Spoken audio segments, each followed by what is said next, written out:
Do you miss playing Dungeons & Dragons, or just have a hard time finding a group in your hometown? Maybe you just wish you could play more. On Discord, we created a community of over 100 people who are playing D&D around the clock. By integrating Discord and D&D Beyond, we're able to provide an immersive experience that is the first of its kind. You can create a character from 1st to 15th level, and then roleplay 24/7 in our Discord channels while combating monsters, crafting weapons, training new skills, and searching for items across our campaign world. You'll also have the chance to participate in random combat encounters and go on monthly virtual quests. Ever wanted to try your hand at being a dungeon master? Or maybe you're an experienced dungeon master and just want the chance to run more adventures. As a community DM, you can run encounters and virtual quests for the community based on monthly modules written by our very own accomplished plot team. Join us. Join us. Check it out. Join the Discord. Join us! Join us. And let's create incredible stories together.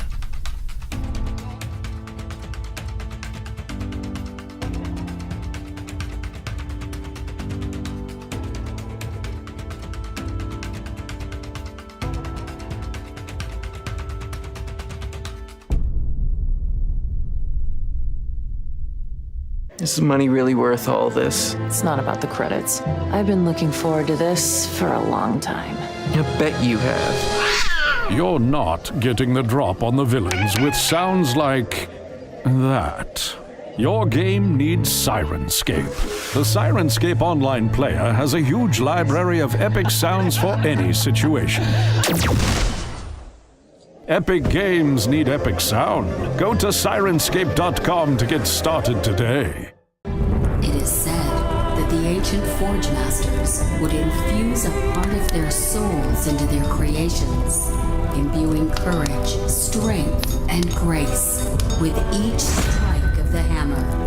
But somewhere, deep in a dwarven hall, the last of the Forge Masters is hard at work.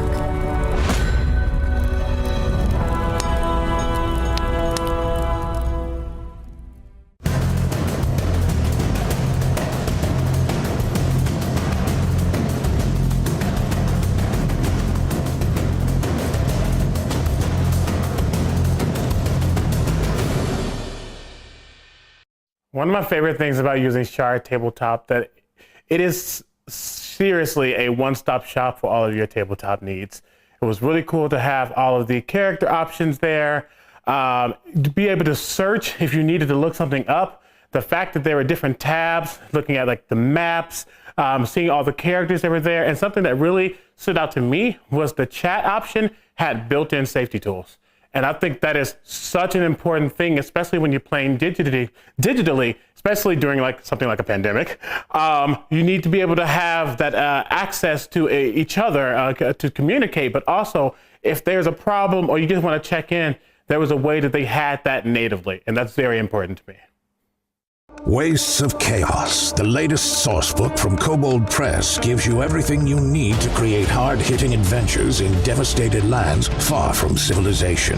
From powerful new players options to ghastly villains and twisted locations. And with the Tales from the Wastes companion book, you'll get adventures uncovering the ruins of a world that was. Back Wastes of Chaos on Kickstarter today and bring Full Metal Havoc to your campaign.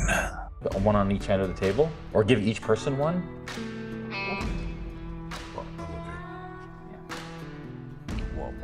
And then you can just flash it, or even pass it to me. Sorry, Alexander, that my art is not good enough for your Okay, kids. ready? It's more the, white supremacist ramifications. We're trying to avoid it. Quiet on the set. And Stinger in 5, 4, 3.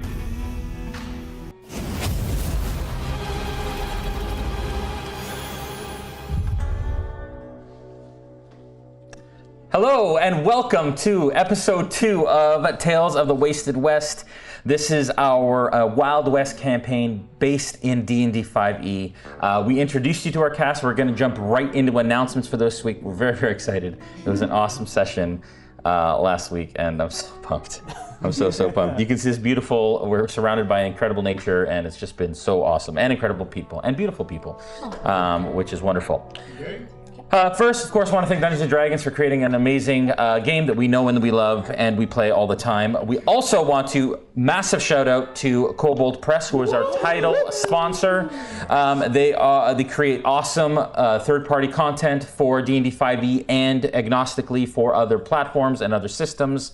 And we thank them so much for making this happen. We wouldn't happen without you folks, and some of you at the table are members of that team and responsible for bringing you all this incredible content. Waste of Chaos is a book that is live on Kickstarter currently. It funded in an hour when it launched. Woo! Yeah, Yeah, you guys can woo. You guys can woo. Okay. It's all good. CB's are That's weird. Today. That's more of a woot than a woo, but it is obviously 5e compatible, but it's also agnostic, and so you can take it and place it into other settings. Basically, it's a guide for building your own wasteland setting in your own game. I love it. I used it to be able to do this, and Teddy also used it to write a lot of what you're experiencing. Bear hugs for Teddy. And he worked really hard to also help me write some of the adventure in the campaign here. And so that was really awesome. Well, massive thank you to Shard as well. Tabletop, they're an incredible VTT for all of your 5e needs. They support Kobold Press content and are partnered on the Kickstarter as well. And they are sponsoring this series. You can check them out at shardtabletop.com, I believe. Yes, that's what it is. We are using it for a lot of things. You'll actually be able to, in this episode, see us bring up bits of Shard on screen for spell descriptions and characters, and then eventually throughout the series, perhaps with some maps and combat and things like that, so you can see. So we're not even here for that. No, it's all roleplay the whole time. Shopping for 8 episodes. Yeah, it was like shopping and baths. Yes. Balls. Thanks to Hero Forge for the incredible miniatures that they offer through their website, an incredible online customizable tool where you can build your own minis. I use it even for character art. I use it for avatars, which you can download. I download STL so that I can 3D print them and then paint them. I order full color minis for some other time. So Hero Forge has always been so incredible for us, and they continue to be such an incredible sponsor, and you can check them out at heroforge.com. For all of your miniature and avatar needs. Thank you to Forged Gaming, who also have been incredible with us. They've been with us for a long time now. They've created these awesome, do you guys have any closed ones? Just so we can show on screen. I think I moved them all because we cleared the set. Hang on, no, wait. This one's not taken down. We can show this one. Oh, there you go. Okay, yeah. Fold it up. No, it's okay. Yeah. So, yeah. We got that, Jules, on there on the overcam? No, not yet. We don't have that yet. So you can just place it on the table and then. Yeah, I say that. Yeah. Okay. You can see closed, strap, open. Wow. Can you see that now? Open. Just leave it where it is so that he can get to it. Yeah. So you got it. Okay, so basically it's really cool. Typically we do like the magnetic snap together octagonal dice trays with the logo in it, but this time this is much more kind of setting and themed to what we're doing. Open it up and show them where the dice go inside. This so is my it unrolls. Part. Look at this cute. So it's like a bedroll, and then there's a little like pillow dice fold. And that will have the logo of the show in it when it ships, along with dice. If we can just throw the dice on there. Roll us a dice on that. Put a bunch of it. Yeah, there we go. Was it that one? At least you got it out of the way now. I'm banking that one. But yeah, they're really cool rustic gold kind of tinged dice. Thank you, Forge. You guys are amazing as always. Thanks, Forge. John and Mark and all those guys are the best. So thank you very much. A huge thank you as well to Game Conclave. That is Teddy's company. They do custom GM and content. And we're super happy to be here in this incredible cabin that Teddy has allowed us to be and shoot in.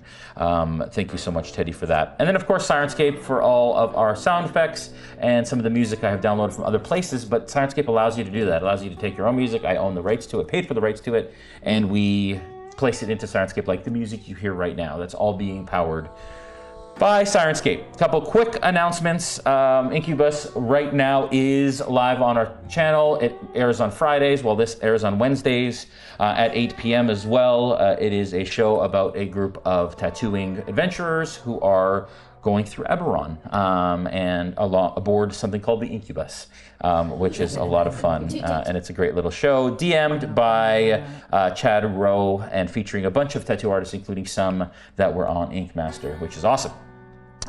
If you're interested in role-playing online, we have a Discord channel roleplay, what's it called? Server, thank you, where you can roleplay basically 24/7. We have a ton of content that you can dive into, and it runs alongside our usual live streams. And so this right now, we're in Curse of Strahd, and you can play characters who interact with that story and are able to like create stuff for the cast when we actually do that season, which is coming, I hope. We're working on that right now, which is great. And then in order to get access to that, you go to the Patreon, you become a patron at different levels, and it's awesome, and there's lots of people doing it, and it's amazing, and we love it. It's such an amazing community, and thank you to that community for allowing us to do what we do through your support.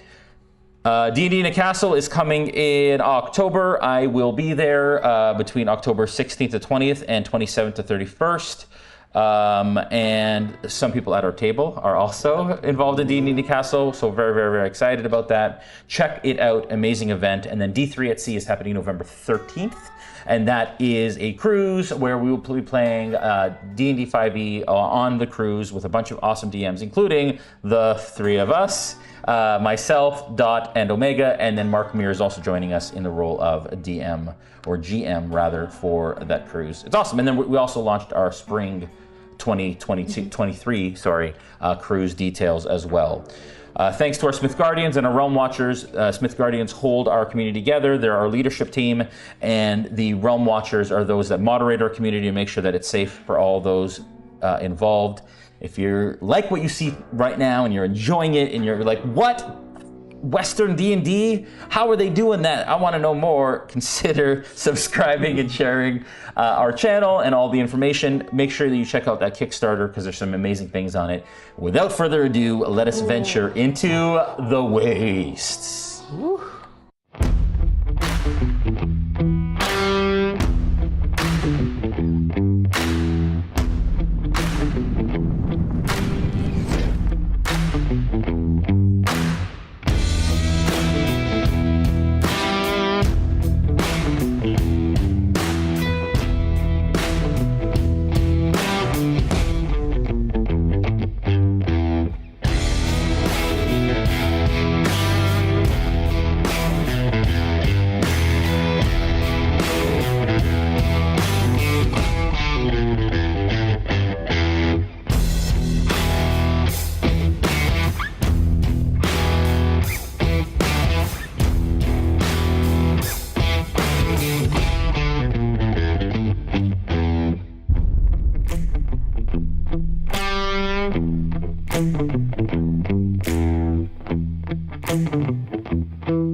All right, y'all, we are back.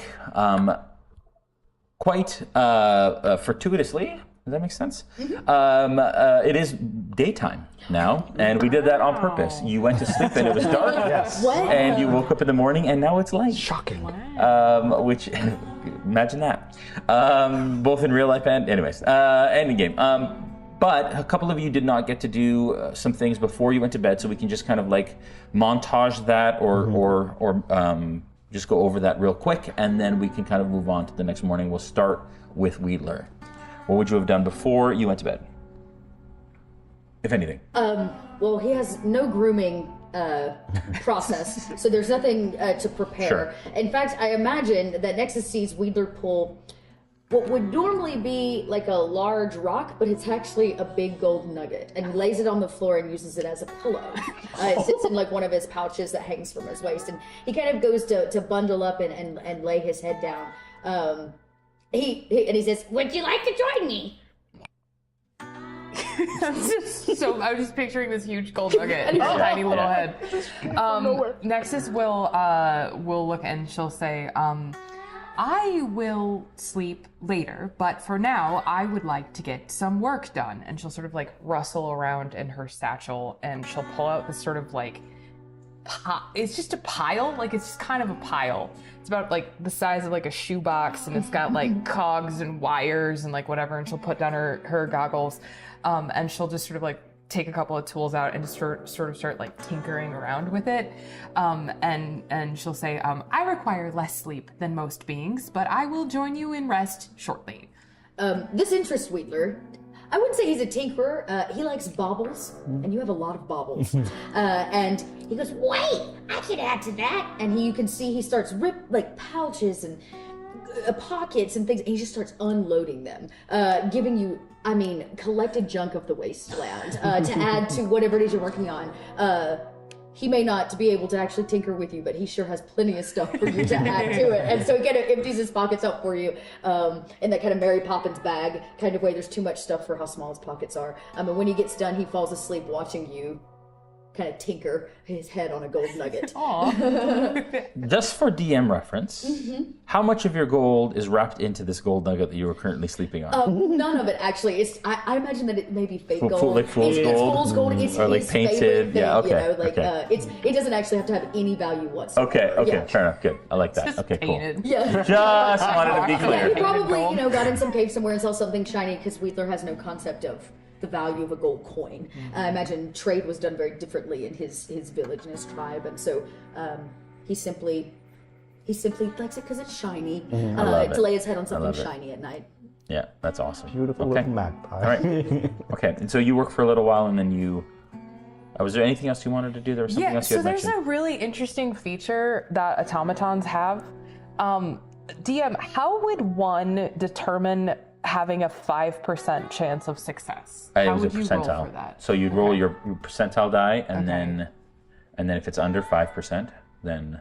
Okay, here we go. D&D is education as well. Math rocks. I got an 87. Is That that is under not, 5? no. Okay, then never mind. One of these days. One of these days. Nexus will just sort of 5% like... chance. I want to know. Don't tell us, but I'd love to know.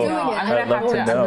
I really want it to happen, so I'm going to just keep rolling for it. It's got to be good. It's 5%. But yeah, so Nexus will just kind of like sort of sort through the pile that Wedler sort of like threw on the ground, and maybe pick up like a couple of cogs and like a button, and like some wire and some rocks and stuff, and just kind of like and just kind of like start sort of like working on this thing that she's built. Is there any indication of what this thing that you're building is, or does it just look like a mess of? It looks like the mess is intentional. Okay. But if one were to view it right now, it just kind of does look like just sort of like a shoebox pile of stuff that is roughly connected. Okay, I like it. Cool, awesome. All right, and then I didn't get you a chance to respond to the individual that you saw out the window. Yeah. How would you like to respond?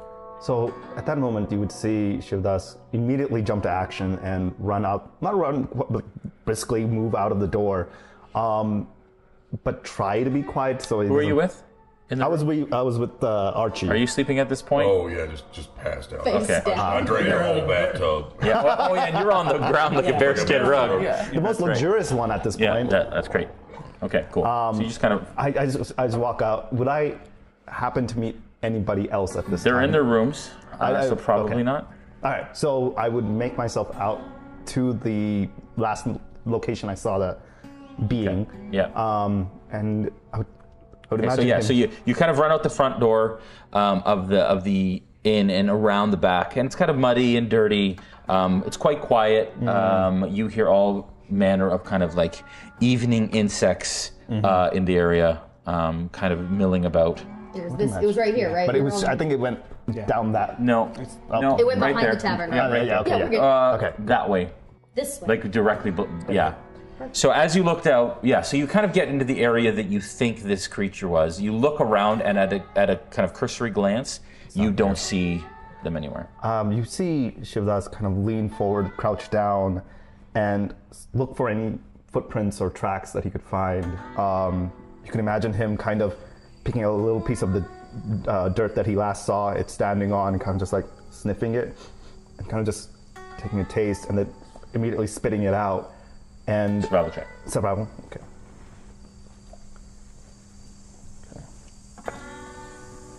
That's a dirty 20. Okay. Very good.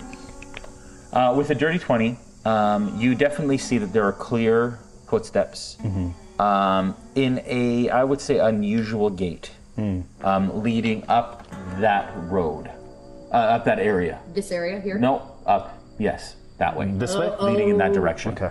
Kind of out of your glance. I try to see if I can follow it as far as I can. Yeah, okay, yeah. And keeping a track of it in the process, because I remember it was in like very like dirty and messed up clothing, so to see if I can find like a dirty, nice blue suit. Right. Yeah, but kind of ragged a little bit around the edges and clearly dirty. But perhaps like looking for any piece of thread that fell off, Sure. Anything else indicating what I'm potentially investigating. Yeah. But just following until being very careful, not like in the mode of I'm seeking out a fight. I'm seeking this to see what the hell did I just see. Sure. You get to a point where you stop and you see that there is a shoe stuck in the kind of the mud and the dirt that he had kind of stepped and then pulled out of, and there's a single shoe, and it's a very nice, actually, leather shoe that is dirty and caked with mud, and it has an unfortunate smell. Would I be able to recognize what kind of a smell? Yeah, I would say give me a medicine check. Medicine check. Okay. Oh. Or nature. Medicine check. 12? With a 12, you've smelled some dead things before, especially animals and such in the desert, carcasses. This smells of death. Okay. And I don't see anything else. Did I lose track at this point? At this point, I mean, nothing in front of you. And as you kind of walk forward a bit, the tracks kind of disappear across kind of a hard gravel road, and then you lose the trail at that point. And Kind of out behind the spinning coin. Got it. At that point, I think you just see Shiv with his rifle in hand, kind of look around for a bit, and then finally give up, and then just carry the shoe back with him back to the inn. Okay. He tries to see as he goes past Sheriff Sully's door to see if he's awake. Yep. If he hears that he's asleep, he'll just go back to his room. Okay. At this point, I'm assuming he hears snoring from within the walls. You probably hear a set of snoring. Yeah. You don't hear another set of snoring, but that doesn't mean he's not asleep. Yeah. You just don't hear snoring. So one says, the sound of snoring, yeah. Of Heavy calculated breathing. breathing. Yeah. So I think at that point, he's just gonna go and then deal with it in the morning. Okay. All right. Okay. Night and sleep take you all.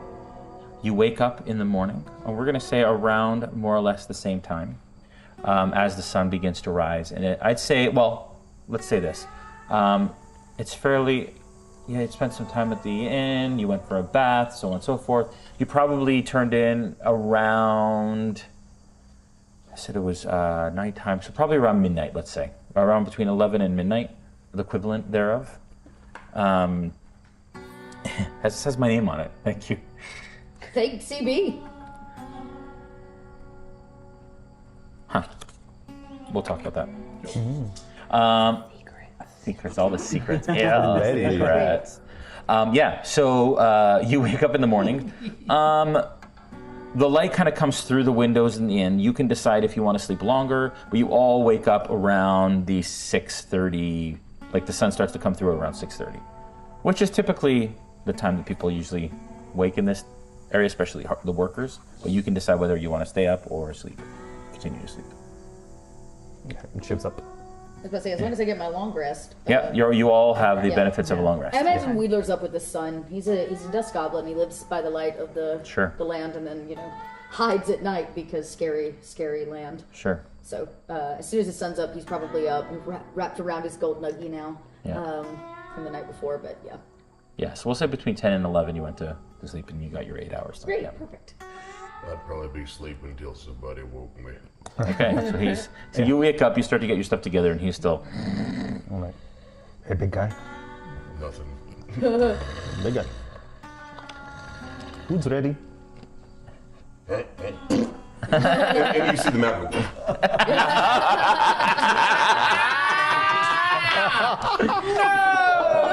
I was imagining little soap bubbles. Just I got a tankle. Oh boy. That's so good. You just see Shiv look at the map, it's like, I'm not doing it. I don't know how it walks out. Okay, good. Grab my map. And, you start to get ready? Yeah. All right. I mean, I just stand up and I'm ready. Sure, sure. Are you clearing out of the rooms as it stands right now? You're taking all your things with you? Oh yeah. Okay. Yeah. Okay. And I grabbed the boot with me. Sure. Okay. Yeah, I mean, Sully would eventually he'd be up, make sure that Smith is up, because he's probably up before Smith, and just checks to make sure. Well, there's a moment of like he wants to check and make sure that all the kids are fine, but then he realized I just met y'all, and he was just go downstairs and wait for people. Okay. All right. I think as like Wheeler would wake up, to Wheeler's like perspective, it does not look like Nexus slept. Like, Wheeler like wakes up and Nexus is just like exactly where she was, like working on this thing. And as like Wheeler sort of starts to stir, Nexus just kind of goes, "Good morning." Good morning. Is that food? Do you eat breakfast? Oh, I eat just about everything. I feel it may be advantageous for the group to obtain breakfast together as a group, like a family, as it were.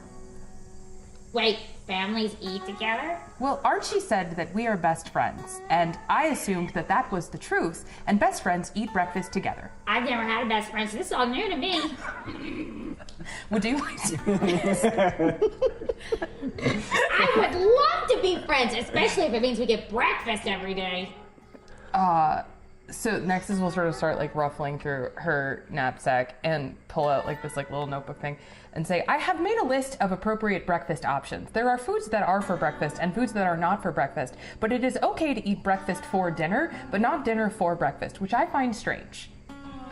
I eat about 8 times a day, and most of it is dry, salted meat. Nexus just looks sad. Nexus will like look down the list and say, "I would like to try coffee." Oh, the black tar drink. Yeah, okay. It's kind of gross. Is it? Yes. I mean, we don't make coffee. I'm a dust goblin.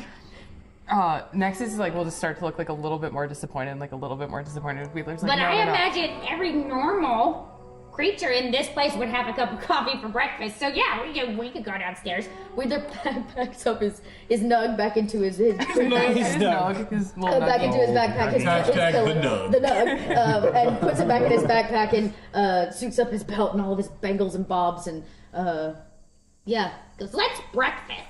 And then Nexus will do the same thing, sort of pack up, and she'll like take this moment, like kind of look at Wheeler like with a little like head cock, and say, "My father has always told me that normal is as normal does. I would not discount your level of normal compared to others just because you do not like coffee." Normal is as normal does. And you hear Wheeler repeat it under his breath as he walks down to breakfast, contemplating such a philosophical concept for a dust goblin. Wow, maybe I am. And Nexus will like walk behind Wheeler and just kind of like pat him very awkwardly. Like, I feel very comforted by that statement.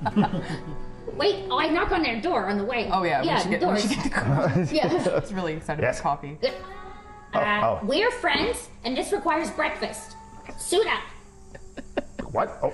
Breakfast for friendship. Is that the transaction we're having right now? Is that what's happening? Well, we haven't actually got to the breakfast part yet. Well, I mean, if this deal involves a friendship clause, I mean, we can always talk about that as specially too. I still don't know who this clause person is you keep talking about. But I believe he can. If he wants to be friends, he can come to breakfast. You mind the clause one? Oh, you're talking about Archie. It's friendship time. All right. I'm gonna grab Shiv's hand. You can just drag him out of the room. Okay. All right. Then the last door. Knock on the way. I am out. Come in. I Van Damme the door open. I just kick it with my foot. It is friendship time. And Mr. Smith is there standing in front of the mirror, just very carefully tying. Oh, good. You've already got your breakfast attire on. He hasn't entirely fully dressed. The hat is already on the head. Okay. I was going to tell you to grab your hat, but... Breakfast? Yeah. No, I'll be down in a second. I just need to tidy myself Do you up. also need to speak with Claus about friendship? It is too early to unpack that. Okay. What do you downstairs for breakfast? And downstairs, Sully, he doesn't know exactly what happens in the Drifter's Haven. Sure. But will try to seek out any type of breads, any type of fruits, things of that nature. Yeah. And if they have it, it needs to be paid for, he'll pay for it. Okay. Just to have something prepared. Yeah, so as you come down, you absolutely see kind of a large seating area off the lobby. And it looks like kind of a dining hall. There's long tables. And there are some people in there milling about. Some are having breakfast, and the like. As you kind of go in, there are serving people. You'll see about 6 to 8. Okay, great. Okay. Yeah. He'll find a table and basically claim it. Okay. He'll put his own hat on it. Okay. And he'll go again. Just go see exactly what the food options and drink options are.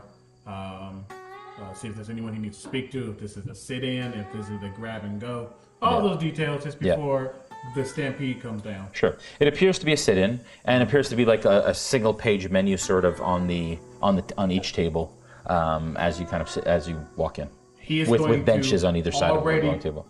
Start getting stuff ordered because he doesn't trust the process. Okay. Fair enough. Okay. All right. So on one side, as is typical, is the drink list. And there's a variety of drinks here, actually. And it appears that, basically at the bottom it says, in partnership with the saloon sort of situation. And so this whole kind of complex kind of helps each other. They feed all the other buildings. And like it's a little shopping center. Yeah, it's a little strip mall. It's cute. Yeah, that makes sense. It's like a Wild West strip mall. And then on one side is the food. Okay. He will order the equivalent of I was say a bottle or a gallon, but like a trost or whatever, something of coffee. Yeah. And he will get a bunch of breads, a bunch of meats. Okay.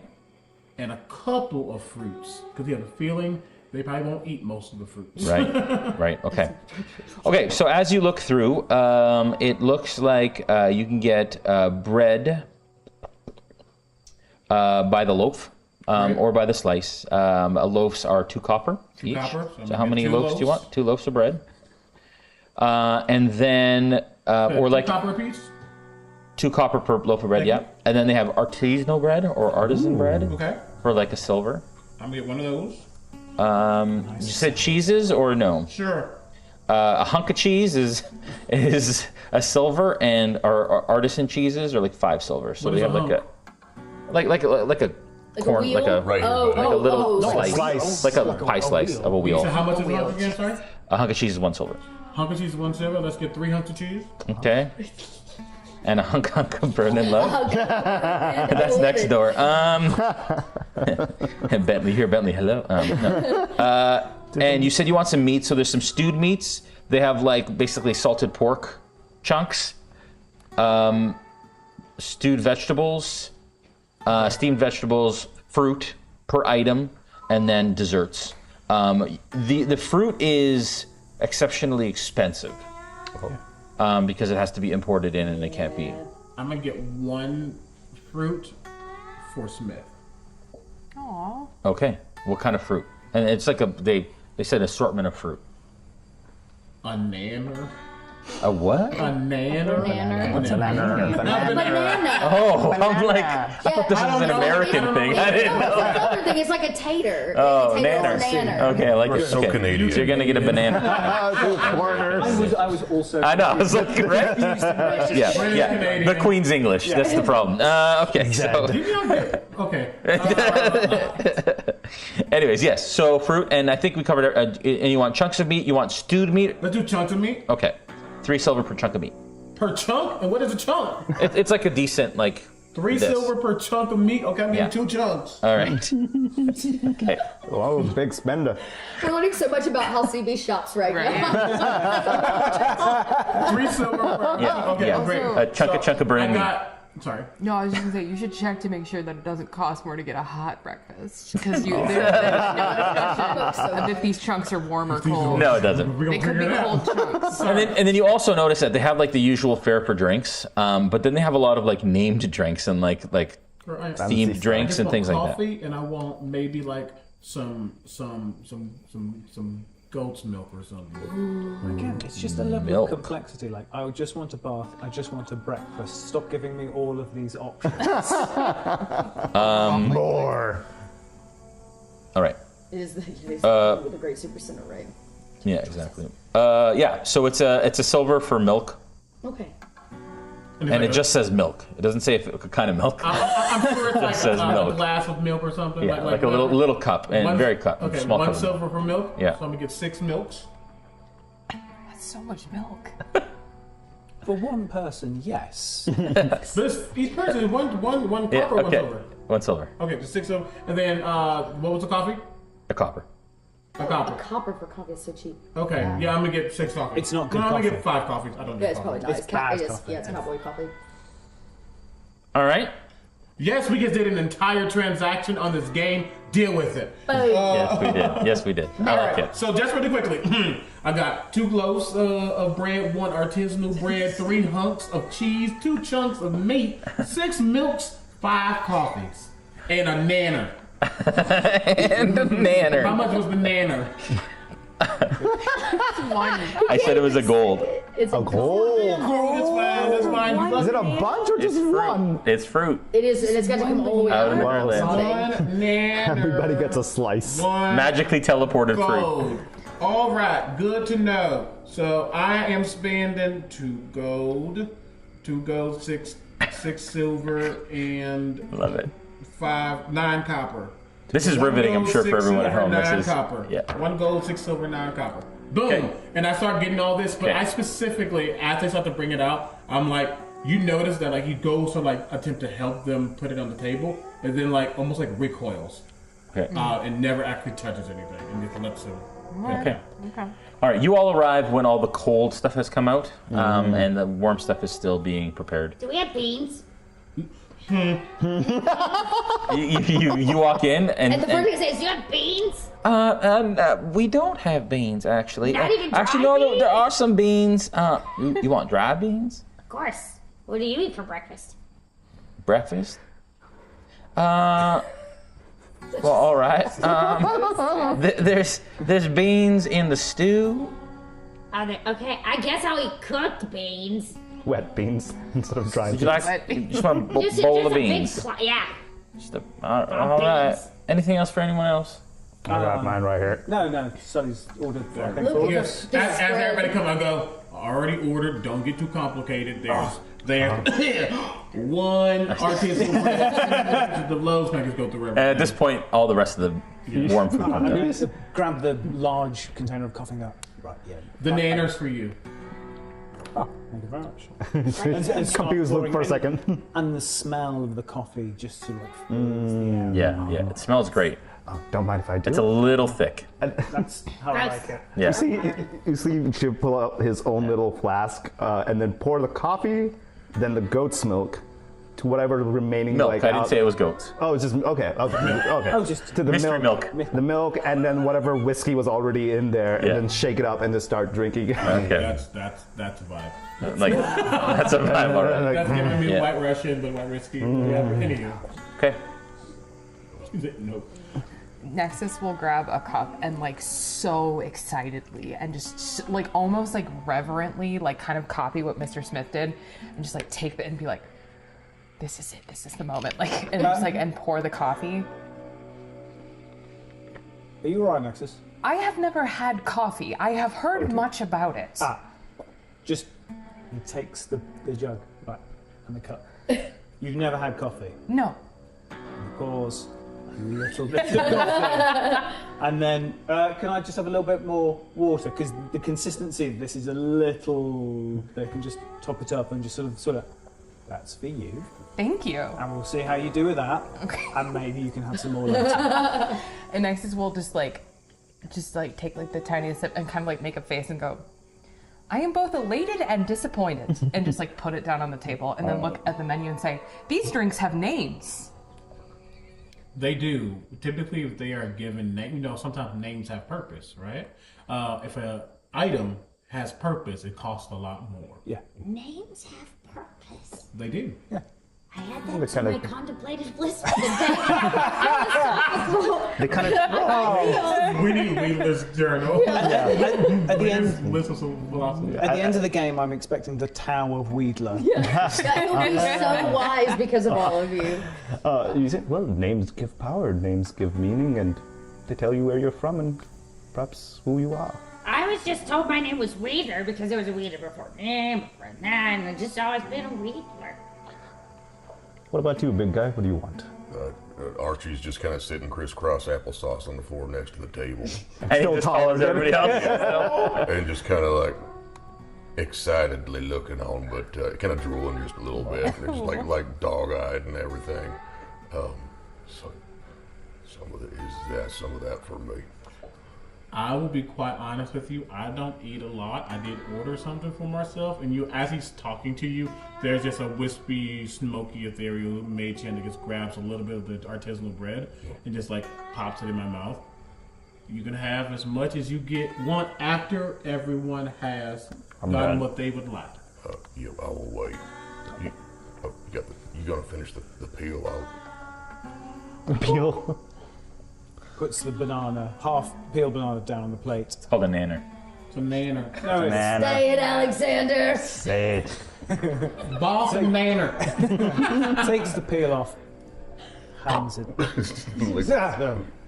Counts the fingers. Yeah. Thank you very much. It was a knife and fork. A delicacy, really.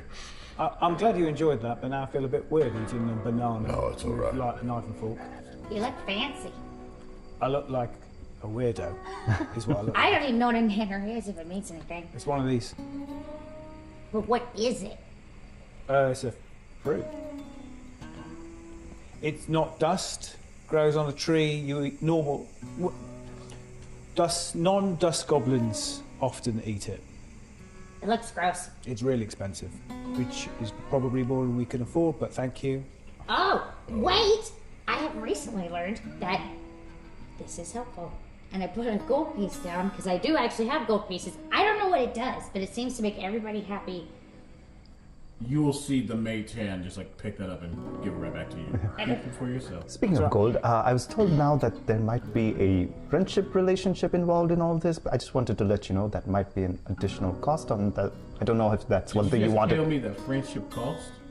Well, I'm hired as your guide. I'm hired as your survivalist. If you require cost for friendship, I will null and void that clause right now. Shiv. The real treasure is the friend we made along the way. I cannot bank on that, but... On the way to where? But we shall see. Just letting you know that it is a service that I provide. I mean, just like everything else has a price. But if you want a bit more of a... you swing to a damn goblin with some I was not... shit. I am letting you know that it is out there, putting it there, just on the table. What is it with this town and everybody charging for every individual little bit? No, that back should where just... I come from, we're just friendly. We just kind of I can be friendly. friendly is one thing. But apparently that costs some gold. No. Friendly.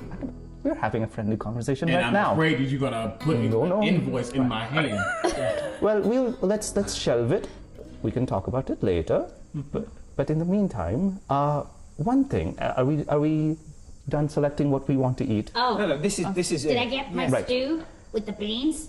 Yeah, it comes. Great, I dump it literally down my gullet. Okay. And I follow it up with a very, very large wrapped tobacco stick. Okay. I look at Archie and go, and I will take one of some of the cheese and then go dig in. And I just shift it all towards Archie. I pick out all the meat. That's somebody else no meat. There we go. And just there. Neither takes the meat. Yeah. All right. You sure? Yeah, that's all you. Literally one bite. Oh. Yeah. You don't eat meat? Oh my God! Sorry.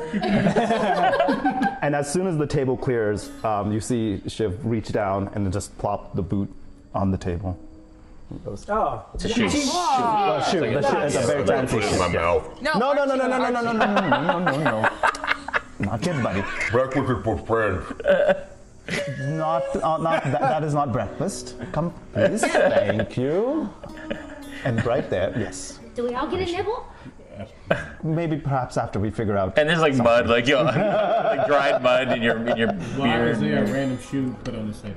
With great respect, did it smell this bad before Archie put it in his mouth? I mean, a Does little it bit have a of that. smell? Yeah. Oh, It clearly has a. No, that's carrion. That is.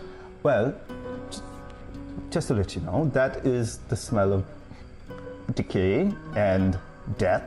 Which you've all smelled before. Yeah, it's great. And the problem is that should probably have been in a grave somewhere, and yet I saw it on something very much not looking alive, walking around last night.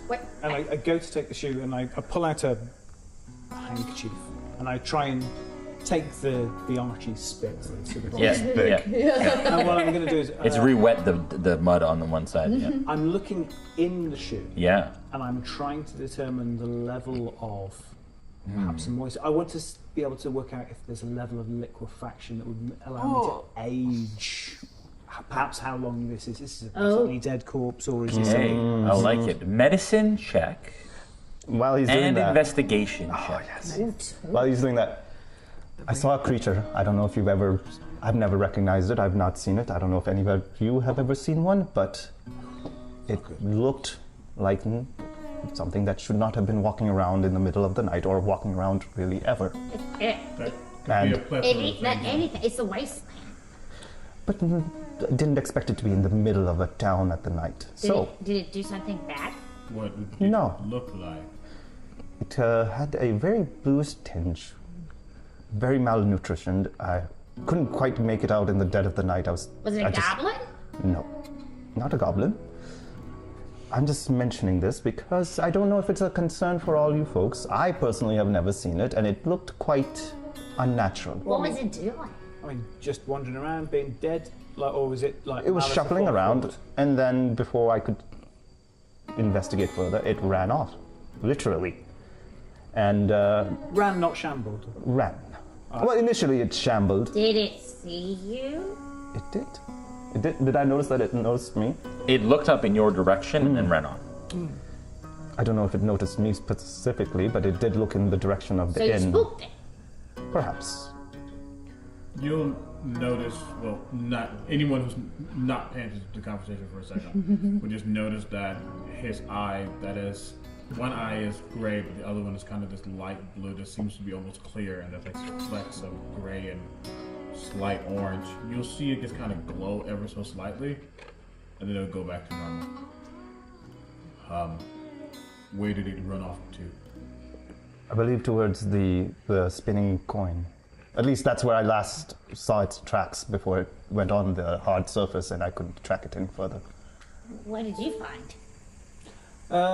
So I got a 12 medicine and an 8 investigation. Not good rolls, unfortunately. Okay.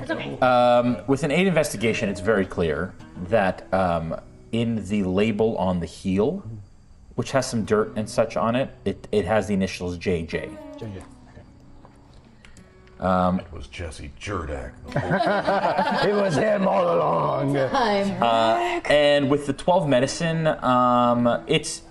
I would say you can't date the exact length of time, but it smells like new death. Yes. Yeah. It's fresh. Well, this should be fairly easy to follow up on if we want. I reckon this stiff has only been in the ground, I don't know, a few weeks. And this is JJ, so the local temple should probably have records of all the recent burials. I mean, worst case, we can wander the cemetery. It's not very big. We can just check the headstones. I mean, yeah. For sure. I mean, the one that's dug up was probably the biggest. So. Imagine the Undertaker for the cemetery might know better. Yeah. And be more susceptible to bribing. I just judged the Undertaker, but that's okay. I suspect that's the case. You should say, who was the last person you buried? Who are the last 4 people you buried? It's probably one. We don't bury people. Well, it's not. How what though? That's a sigh. While it's not necessarily our problem, as this is a town who has its laws and governments and sheriff, I would assume, they still do want to go. Oh yeah, well, we need to point it out. Yes. Yeah. Exactly. We point it out, let them know. Yeah. But that is interesting, and if they wish for us to help, then we can do so. So how about we finish up food? Perhaps stop by the town hall. In fact, ingratiating ourselves with the local law isn't a bad idea, especially if those shifty blokes come for us. I would rather be on the right side of the constabulary. I want to go talk to the old guy by the water. Oh yeah. Plus, I don't feel like it's going to do us any good if a goblin walks in a town hall. Yeah, about that. Maybe I'll go and hang out with the old feller with you there, Monica, on account of the local constabulary doesn't really care much for my presence here. Yeah, they don't like me, and nobody likes me, really. But that's okay, except for all of you, because we've had breakfast together and are now friends, so... Best friends. Should we, I mean, we could scope a cemetery while we're down there. I would say if you, I'm not gonna stop you, but just don't get into too much trouble. Don't go digging into places where you don't have permission. But I like to dig. I know, but not here. But if you want to gather your own intelligence, that's fine. Smith and I, anyone else wants to go? I would love to come with you if you don't mind. Go and find that chap down Tent Town. Chap. Quaggles. Quaggles. Yeah, go follow that up. His name? Yeah, okay, yeah, we're gonna talk to the guy. I'll keep you out of trouble. That'd be great. What are you gonna do? I was intending to accompany you, and she'll sort of like pull her sleeves down so you can't really see the mechanic stuff, and say, I am more unobtrusive than the two of you. Perhaps I may offer assistance in that way. Yes, your words are very well strung. Thank you. Then it seems Shiv does. Mr. Smith and myself will go to the town hall. You three will head over to 10th Town. 10th Town. That's an interesting 10th Town, yeah. Double entendre. But again, don't get in too much trouble. I don't think you will, but just I don't get even vital like trouble. No trouble. Yeah. And if anybody ever has a problem with how you look, I'll just put my pickaxe through his head. there it is, yes. So, Archie, just as the 3 of you are going down, just bear in mind... Bear in mind. Yeah, okay. There was that knoll-looking fella, so just keep an eye out. Kill all the knolls. No, Don't kill all no. Can we talk to him? Stay away from him, Stay all right? away from Just all be the careful, all right? Why do I feel like one of us needs to go with them? No, it's fine. I can handle this. We can do it. All right. I will, as I heard the two of you say, babysit. Fantastic. Oh, we're gonna get the babies? Yeah, we gotta go get the babies. Okay, what are we gonna do? Where are we meeting after? Let's meet back at the back here, actually. Okay, come back to Drifter's Haven? Yep. Yeah. I would probably avoid walking around at night, so if we can make it back before sunset. We can make it way back. It is literally the daytime. Yeah, Poo-poo. this is like an hour's job. We should be fine. Perhaps you should also consider if you're... 4 weeks later. Yeah, well, okay. Never leave. Well, how do we do? What do we... Break! Okay.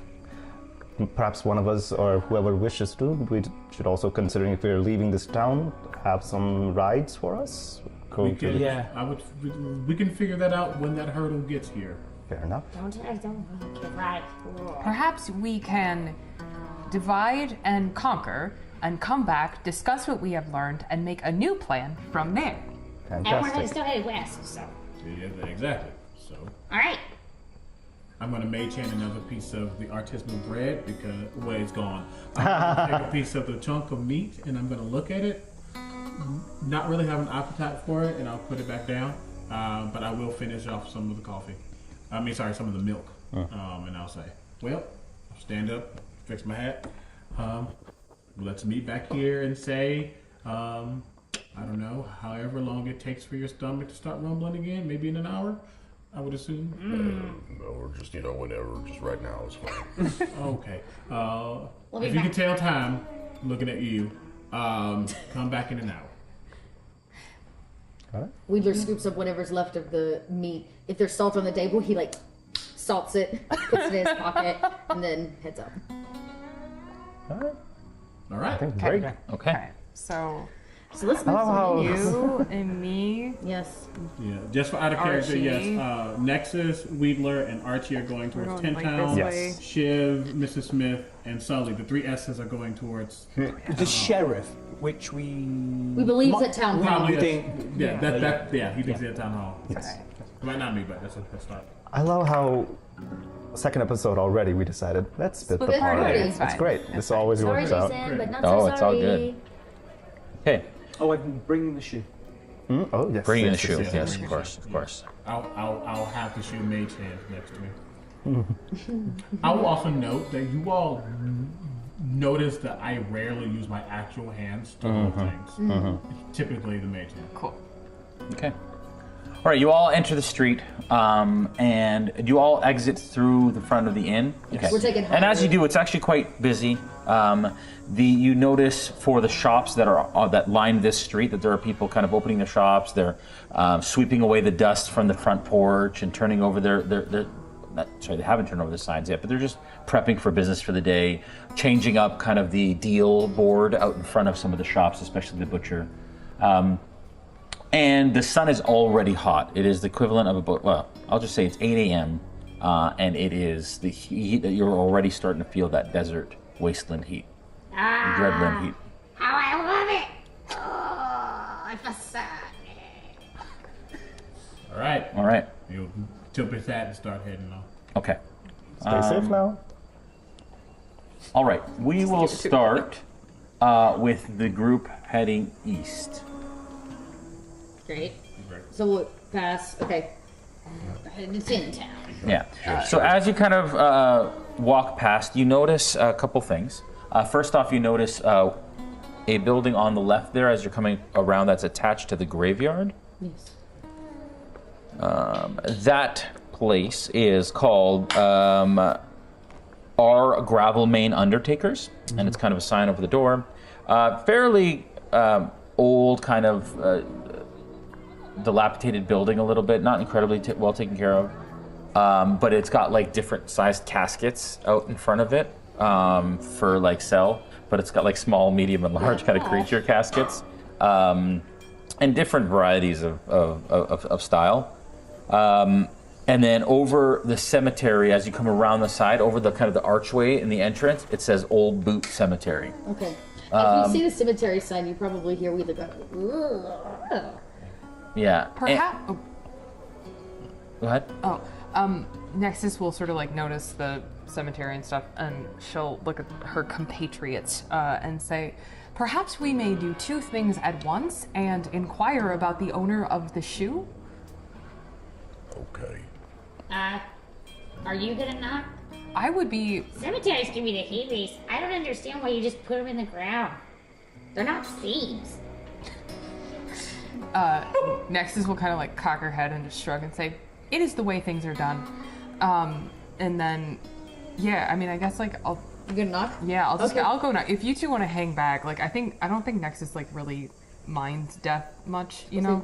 Yeah, so you come across the front, and as you kind of look through the fence of the cemetery, in the back left corner, you see an individual standing with kind of their hand on a shovel, and kind of looking down at the ground in that back corner of the cemetery. Nexus will look at the two of them and say, I think that it may cause concern to address the situation directly, so I may use lies and deceit in order to accomplish our goal, if you two are comfortable with that. I have no problem with that. I have no idea what that means. And so Nexus will, again, she'll still like really just like pull down those sleeves, so all you can see is sort of like the tips of her like little fingies, just a little bandana, and she'll walk in and she'll say, hello, I am Nexus. I am sorry to bother you. I am looking for information. And where at the, are you trying to enter the? Yeah, I'll just kind of like, sure. I'll just kind of like yell it like real awkwardly from the. Sure. And he kind of like is a bit startled. And he kind of looks over, and you see a gentleman, probably in his late 20s, early 30s, and he's got like a. Not a smock, but like an apron, but really, really long to the ground, caked with dirt. And he's got work gloves on, and he's holding a shovel. And he's got this really like awkward, dark hair bowl cut that kind of comes around, and it kind of bobs a little bit as he kind of looks up, and his face is kind of caked with dirt. And he looks over, he says, oh, what can I do you for? I was wondering if I might take a tour of your fine cemetery. A tour. I am looking to move to town, and my father is getting up in age, and he is looking for a final resting place, and I would like to ensure the quality of your establishment before I bury him in the ground. I looked, Archie. Did you know her father's dying? I didn't even know she had a father. Oh my gosh. Well, all right. And he starts to kind of come towards the gate. I'd like the three of you to make a perception check, please. Can do. Little perception. Here we go. That's not how you do that. That's a 4. Okay. I hate it. 11. I rolled a 23. Okay. All right, at least one of us. All right. You see that he walks with a bit of a limp as he comes over to you. Okay. He looks a little annoyed, but he runs a business, so it's almost like he's obligated to do this. And he kind of comes over and he grabs the chain, and there's a chain actually wrapped now that you see around the two double gates. And he takes a key ring off his belt, puts it in, unlocks it, unwraps the chain, and he says, well, come on in. And he kind of looks at you all, and he starts to kind of take in your countenance. Y'all are new to town. Yes, we are. We are considering moving here. We are friends. We met along the way. Well, all right. Well, you've been here. You're a long time. I'm a tour guide. Yeah. What do they call you? They call you Bramble ass. That's right. Because of the thing. That's right. Because That's not nice. well, that's what it's called. What do they call you? Weedler. Yeah. Well. Weedler wet hands. On account of he's got real wet hands. Would you like to see? And that's better than bramble ass. Give him a squirt. Well, it is because I chose it. Well, all right. So basically, my thing is Nexus heard Mr. Smith talking about like JJ. Yeah. And so my sort of intention with this is to like very quickly just sort of scan the graves, because Nexus has like an understanding of like you put the name on the thing, and just see if there's any sort of like JJ initials that she can spot as she's sort of just like walking. I just saw like the Terminator interface. It's like she's just scanning. Yeah. And actually, just for the sake of it, Nexus will. I'm going to. Oh, my thing just froze. I'm going to use Scribe and make just a list of every name that is on the thing in the thing, and just get it in my notebook. Smart. Wow. Okay. So just like scanning, You know what? Weedler has picked up on what's going down, and Weedler used to be used as bait all the time in the tribe, and knows exactly how to be a great distraction. So Weedler's going to try to play it up so you have plenty of time and no question. So Weedler goes, feel, and takes his hand and puts it in his wet hand. This is why they called me Weedler Wet Hands. It's nice, huh? Do I smell anything like that boot tasted? What's that? Do I smell anything like that boot tasted that's a around great here? Oh, that's a good question. Give me a perception check. Oh, perception check. That's a 9. No. Not right. No. So you look at all the graves. One of them, so they're all. Did you give me an investigation check? No, I did not. That is at 18. Yeah. So they're all names that don't mean anything. A variety of different names, and there are, you can count them there. 1, 2, 3, 4, 5, 6. 6 graves and a monument near the end. And the monument looks like a bit of a crude sort of wooden sculpture of a person. Okay. And the plaque under it says Mayor Jenkins Johnson. Okay. Nexus will look at that, look at the statue, and like, just so awkwardly, just like put her hands in her pocket and say, "Well, I have completed my tour. Your establishment is very fine. When my father perishes, I will assuredly use this establishment to store his carcass. Thank you for your time. Shall we go to Tent Town?" And just like walks, like just like no bye, like just like got the info and just no, just we're done. We're done here. We're good. He says strange. Yeah. Well, you make fun of a very nice bear folk, so you're strange. Because. Thank you very much. Yeah. Names have purpose. Names have purpose. And I grab Archie's hand and follow Nexus. It's nice and wet.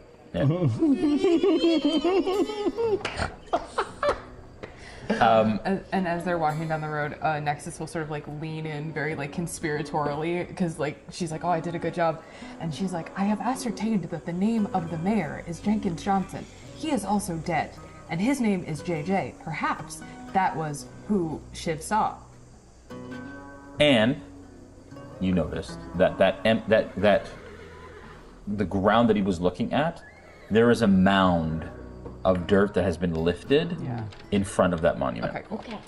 You know, I didn't want to say I told you so, but I told you so. This is why dust goblins do not bury their dead, because you don't want to get back up and walk again.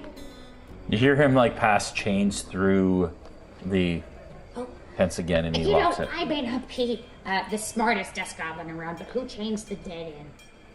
Well, I was contemplating the fact that perhaps you don't chain anything in that you don't want getting out. But there shouldn't be moving. Well, this is correct, but perhaps that is a different issue for a different day. Well, we're gonna go talk to this Quaggles guy, and I got him. And he lives in Tent Town, and that's right. Maybe they saw something. It is entirely possible. Perhaps we can add that to our line of questioning. Lead the way. As you walk through, you look back at the gentleman and Wedler, and with that 23, I think it was, that's what it was. you see actually at the top of the graveyard, they're kind of like spikes at the top of the fence, and you see that there's like a little blue rip of fabric that is kind of blowing in the wind. Bobble is what he says. And he pulls it off, not really. It's like 8 feet tall. I'll climb it. You want me to? No, I don't need you to. Oh. Would you mind just the bobble? Yeah, there you go. Bobble. I keep treasures too, I understand. And so it's a little rip of blue fabric. Yep. It looks like at some point it was fine fabric, but is dirty and has a very distinct smell. Who crawls into a graveyard? Or out of white? Find a perfectly good treasure too. It's true. I'm gonna add it to my treasure pouch. You got a treasure pouch. I got a treasure. Where do you think I kept my map? Oh. Did you need that back? No, you keep it in your pouch. You got it. Okay. All right. Shall we go to Tent Town? Yes. Skip. As you cross behind the graveyard, we're going to go back to y'all. As you approach the town hall. And as we're walking, I'll say, not that I don't trust any of you. Obviously, I know you, and you have interesting choices yourself. Let me do most of the talking for the most part. Pretty good with, well, it means you on the eyes, I would think. But I am of the law, and I can be a little persuasive as necessary. Just be a little bit careful, because sometimes they get a little grumpy when other people are in their jurisdiction. Oh, of course. You notice that the star isn't out right now. Yeah. All right. To you, Sheriff. As you approach the town hall, you notice that it's whitewashed 3-story walls.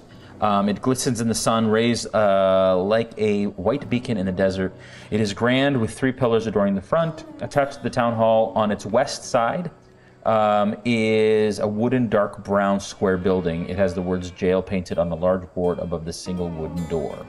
Iron bars cover the front of the 2 windows in the front of the town hall facing the building, of the jail, sorry, and the front 2 doors are white as well and have half windows that are inset on top of them.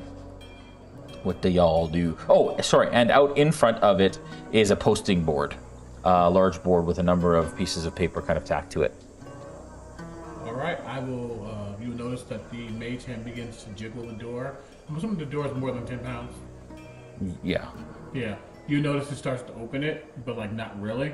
And then you will notice that I will go to open and I'll like recoil and I'll look at Smith. And I will step forward and open the door and open it for him. And I would notice this fairly obviously, or is this much more subtle? It's subtle enough, but you do notice that I don't touch the door. Mm-hmm. All right, walked away. I just follow behind you both. As soon as you start talking, you just see Shiv say howdy, and that's it to the sheriff, and then start. Yeah, there's no sheriff just yet. Oh, okay. We're just getting in the building. Oh, okay. So we haven't entered yet. I thought we were in. Yeah. Just opening the door and about to head inside. Yeah. Yeah. Okay. Upon entering through the white window pane doors, you see a large meeting room of sorts with a raised dais, with a long table and 3 chairs behind it. The room has many chairs that line up in rows facing the raised dais, almost like a courtroom of sorts, right in the center of the main area. To the immediate left and right of the front door are stairs leading up to a balcony with a number of chairs too, obviously facing the dais on the floor where people can watch the proceedings that occur in this space. A third set of stairs lead up the west wall and end at a closed white door. Underneath the stairs is a heavy oak chair bolted to the floor and multiple eye rings bolted on the floor around it. You imagine that's where a prisoner would be shackled and placed. There's a solid oak door just north of the solid oak chair as well, but that, you imagine, goes to the jail. Right. I'll just kind of notate the area and stepping in, just kind of see if I see any person. Yeah, so just to the right of that is someone who has a bit of a commanding presence sitting at a desk just to the right. It's almost like a little bit of a registration area. Sorry, to the left by the jail. Over here? Or no, sorry, to the right. Yes. So you walk in the front. To the right, just before you go in the jail, there's kind of a bit of a sign-in desk. And you see a gentleman sitting there who is a human, appearing to be human. Kind of a darker toned skin, perhaps heavily tanned. And kind of dark, long hair pulled back into what appears to be like a short braid in the back. And he's seen he's hardened. Like his face wears the experience that he has, but a little young, and looks like perhaps his wisdom is well beyond his years. He wears a kind of long leather duster. He wears a dark hat. Actually, his hat is on the table, and he wears a little badge on his lapel. Can I tell what type of badge it is? Not from this distance. Yeah. You see a little glint of metal. Cool. Then I will kind of step forward, back straight, kind of not with authority, but definitely with purpose. And I'll go, hello there. Some of us are new here.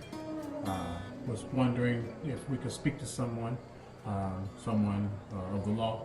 here. That is me, and you can see it says sheriff on his badge, of course. And he says, I am the sheriff here. My name is Sheriff Baralian. Welcome. Baralian? Yeah. Welcome to Helsbank. What can I help you with? A few of us, and I will like nod to Shiv, were staying at the Drifter's Haven overnight. Fine establishment. It was quite nice, actually. Thank you. The cheese is delicious. But at night, my friend here, Shiv Das, noticed an entity of some sort, seemingly malnourished, maybe gaunt, and unnatural is the best way to put it. As some would call it, dead as the Dickens. And we weren't sure, you know, word of mouth can only go so far, and the mage hand will just pull forward the shoe. This was left, apparently, by this creature. He watches the mage hand, and he doesn't really seem to be irked by it or unsettled by it. Just accepts it. I've had a quick look at it. It is definitely been worn by somebody who is dead and has decomposed a little bit in it. But if you just have a look in the heel, and on the heel inside, come up. there's is the initials of No, probably. I recognize it. I don't need to read. All right. Oh. You did. Well, that was fast. Yeah, but we just thought we'd bring it to your attention. Yeah, when you bury a close friend, you tend to remember the details. Oh. Oh, sorry. Well, my apologies. Where'd you get that shoe? It was left on the right before the spinning coin. I followed the trail of this creature that was outside. It initially was Pigs. Yes. There are pigs in Helsbank. I'll turn that down. Beautiful. Less pigs, Sirenscape, less pigs. Got it. The trail was leading to the coin, and unfortunately I couldn't track it further because of the road changing terrain, and that was all that was left. It seemed like it got stuck in the mud for a bit.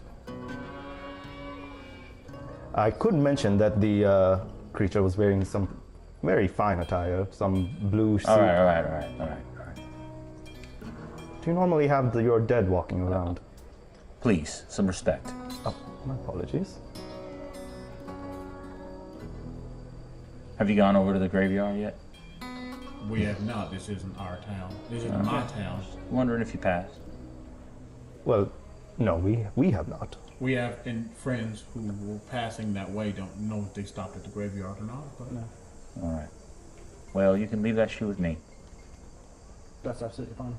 Right. Well, if it's not, is it something that we need to be concerned about? Well, it's definitely not something you shouldn't be concerned about.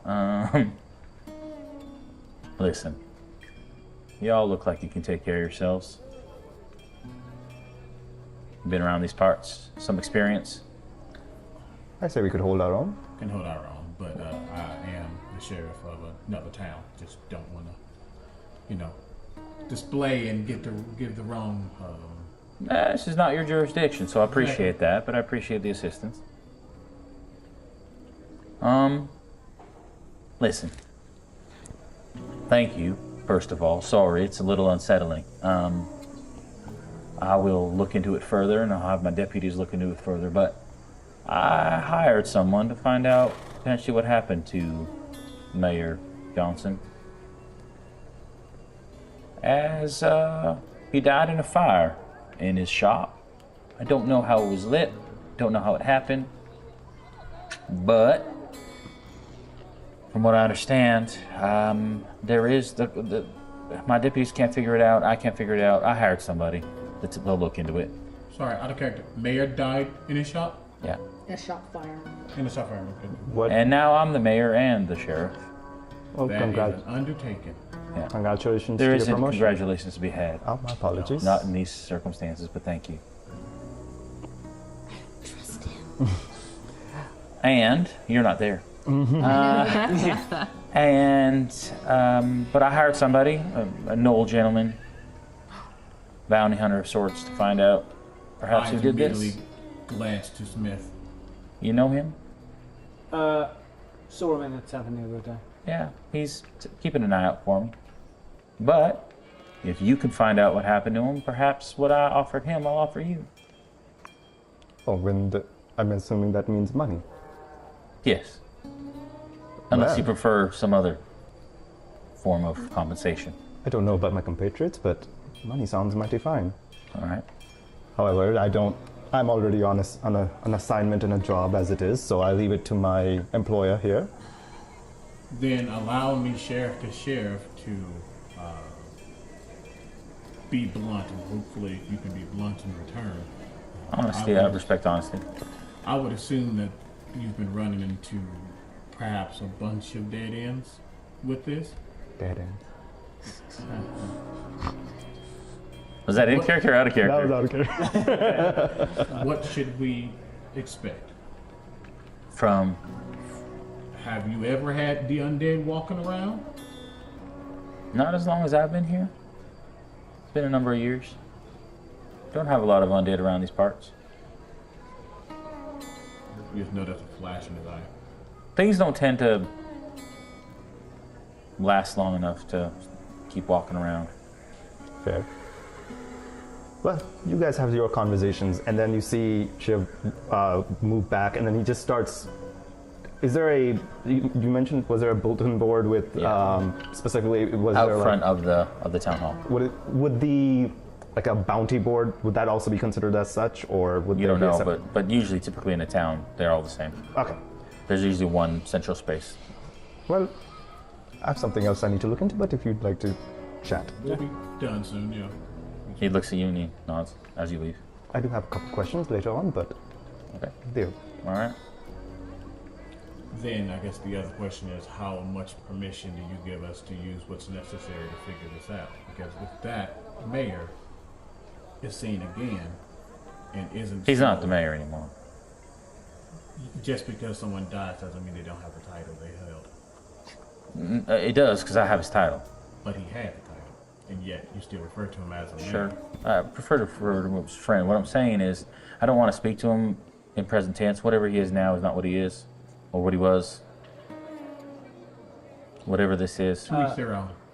But the more important thing is, if we see him again, and he isn't so fleeting, instead he runs towards us, do you give us permission to do what we need to do?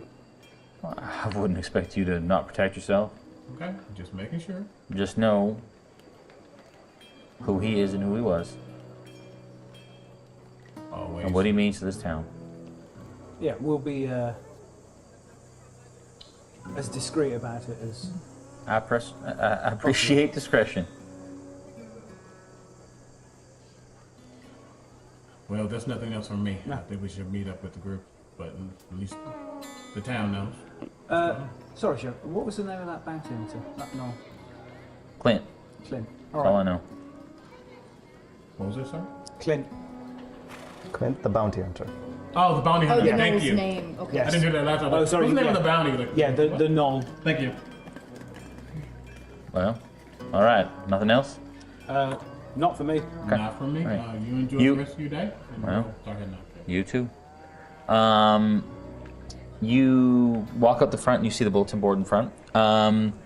There's various ads for all the establishments that I've already kind of told you about, some of them that you've been to, some of them that you have not. The ones that kind of stick out, there's a big kind of larger poster for Courageous Treats. It says, best treats in town, made with a lot of love and a pinch of rage.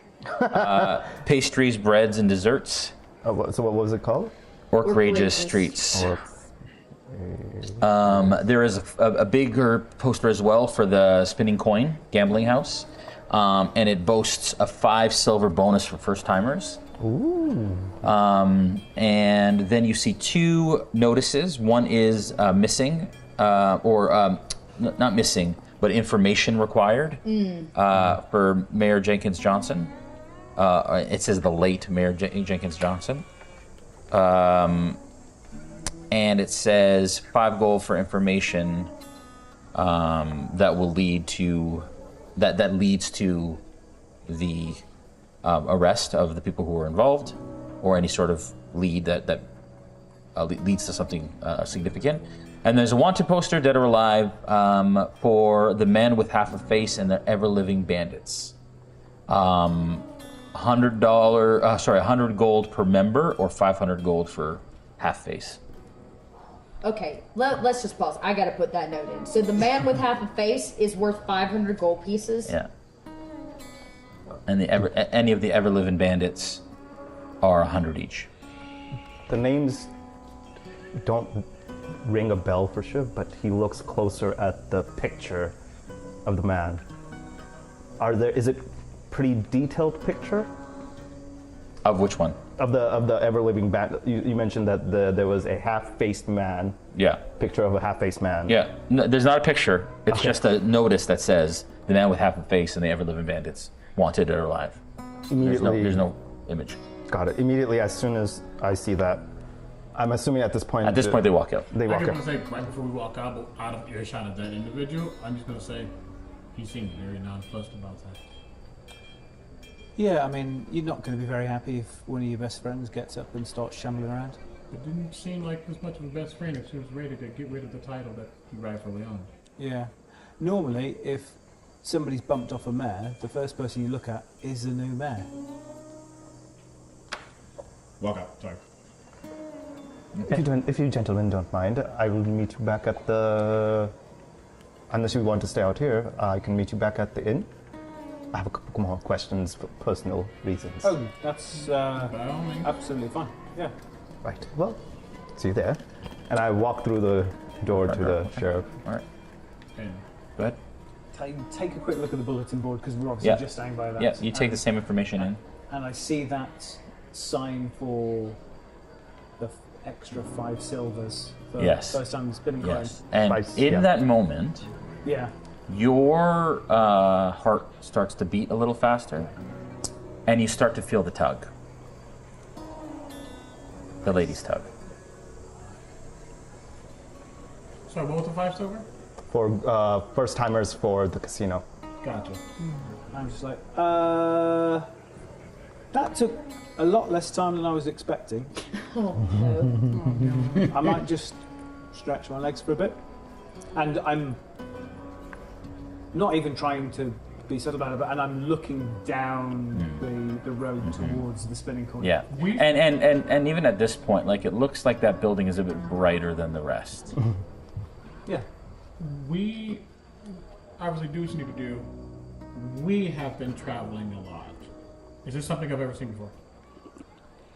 He's always trusted in his own luck, and he's not an itinerant gambler.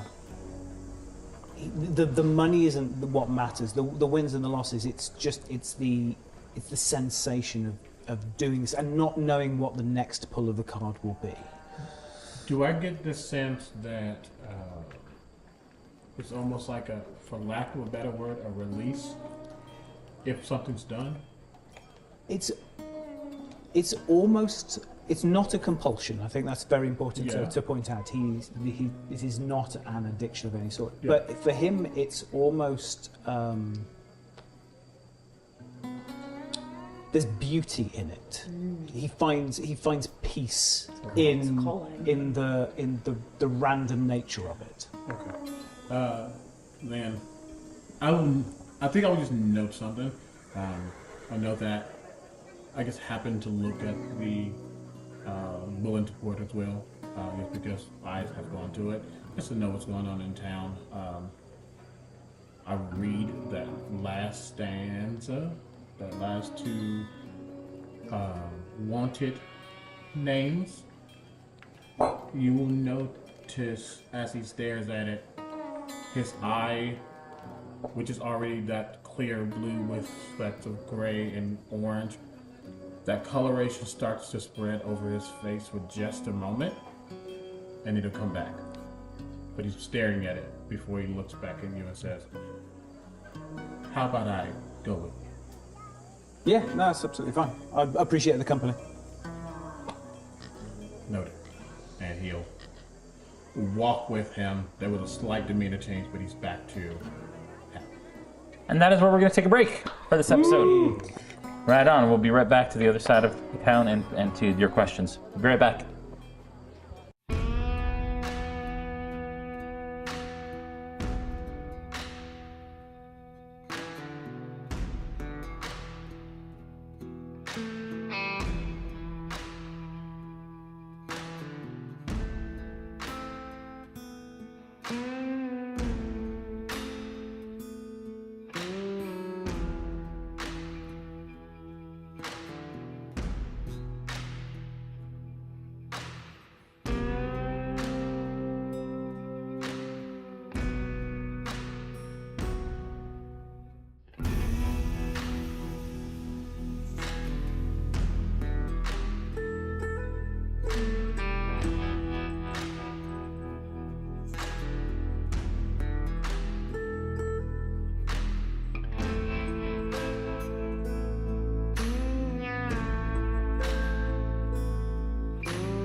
Do you miss playing Dungeons & Dragons or just have a hard time finding a group in your hometown? Maybe you just wish you could play more. On Discord, we created a community of over 100 people who are playing D&D around the clock. By integrating Discord and D&D Beyond, we're able to provide an immersive experience that is the first of its kind. You can create a character from 1st to 15th level and then roleplay 24/7 in our Discord channels while combating monsters, crafting weapons, training new skills, and searching for items across our campaign world. You'll also have the chance to participate in random combat encounters and go on monthly virtual quests. Ever wanted to try your hand at being a dungeon master? Or maybe you're an experienced dungeon master and just want the chance to run more adventures. As a community DM, you can run encounters and virtual quests for the community based on monthly modules written by our very own accomplished plot team. Join us. Join us. Check it out. Join the Discord. Join us! Join us. And let's create incredible stories together.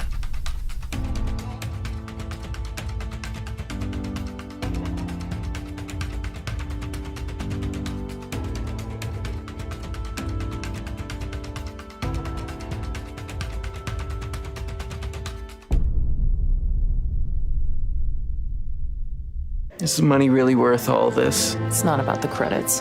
I've been looking forward to this for a long time. I bet you have. You're not getting the drop on the villains with sounds like that. Your game needs Sirenscape. The Sirenscape online player has a huge library of epic sounds for any situation. Epic games need epic sound. Go to Sirenscape.com to get started today. It is said that the ancient Forge Masters would infuse a part of their souls into their creations, imbuing courage, strength, and grace with each strike of the hammer. But somewhere, deep in a dwarven hall, the last of the Forge Masters is hard at work.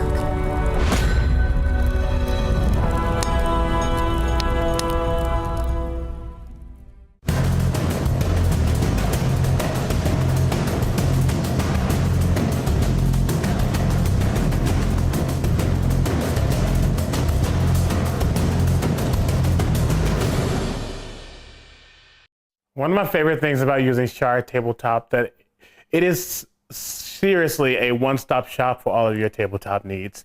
It was really cool to have all of the character options there, to be able to search if you needed to look something up. The fact that there were different tabs, looking at like the maps, seeing all the characters that were there, and something that really stood out to me was the chat option had built-in safety tools. And I think that is such an important thing, especially when you're playing digitally, especially during like something like a pandemic.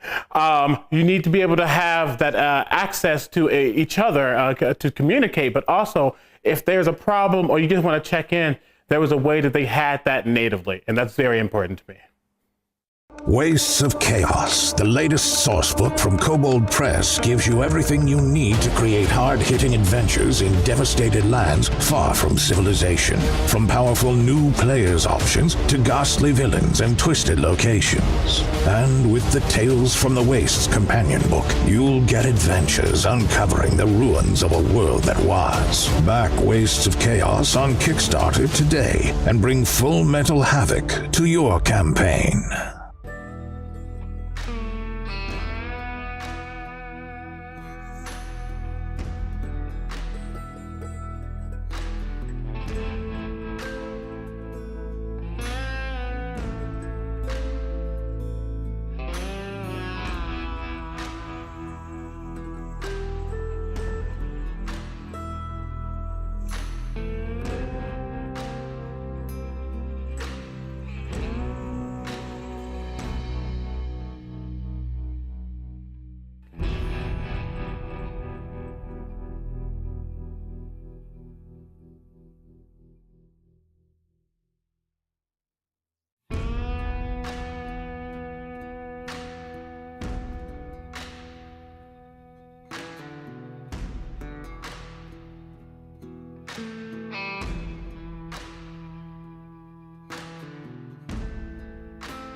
All right, welcome back.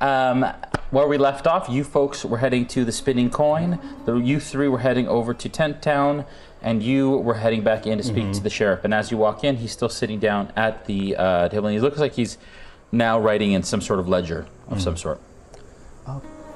Pardon me, Mayor or Sheriff, if you don't mind. It's both right now. Could I have a little more of your time if you don't? Sure. Okay. Well, there's wanted sign out on the notice board. Yes. About the, what was that gang's name? The Ever-Living Gang. Yes, the Ever-Living Bandits. Yeah, that's right. Do you have any more information about them at all? Well, they've never been in these parts. They've been around and they've been terrorizing this area and the Dreadlands for some time, especially the Borderlands.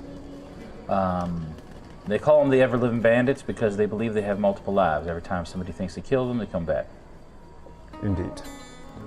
And do you happen to have perhaps the makeup of any of the members of the gang, maybe the leader, and any information beyond this? All I know is the leader is they call him the man with half a face. Apparently one of the deaths took half his face with him, but he still lived through it. Interesting. Never heard that phenomenon before. Yeah, well, but strange things happen around these parts, as you know. Well, aside from this crew, I take it that you've met many criminals coming through here, and put some of them behind bars, or at least heard of many of them. Sure. I don't know if what I'm looking for is part of this bandit group, but did you ever happen to meet a man that had a mark right here on his right neck of a trident?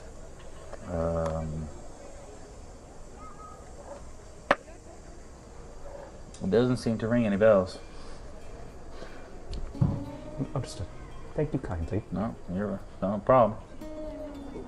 And then you see Shiv walk out the door, and as soon as he walks out, he kind of looks around and kind of shuffles, and you just see him just punch the side of the wall like 3-4 times, and then turn around and walk back. Okay. All right, cool. All right, back to Tent Town. So like I was saying, there's a sweet shop up that way, and they don't want you going through their dumpster. They don't want you sneaking in at night and eating big handfuls of confectioner sugar, none of that. I will take this into consideration. Wedler, please refresh my memory. Who are we looking for and why? Old Quaggles. Old man Quaggles. And why are we seeking out Old Man Quaggles? That is an astute question. I shall answer it because if he was around, he might have known Wedler and Poppy Wedler.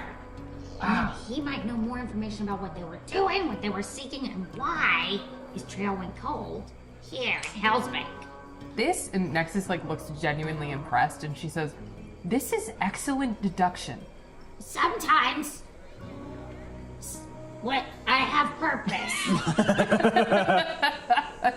Wheeler smiles real big, very proud that you were proud. I'm sorry, I thought maybe you'd know something. Shall we seek out this what? Quaggles. Quaggles. We'll get it right one day. It's like, I don't know why I can't remember it. Okay. All right, so you start to head into Tent Town, and immediately you know what else? An encampment. You see various tents and campsites, and some ramshackle kind of little buildings, and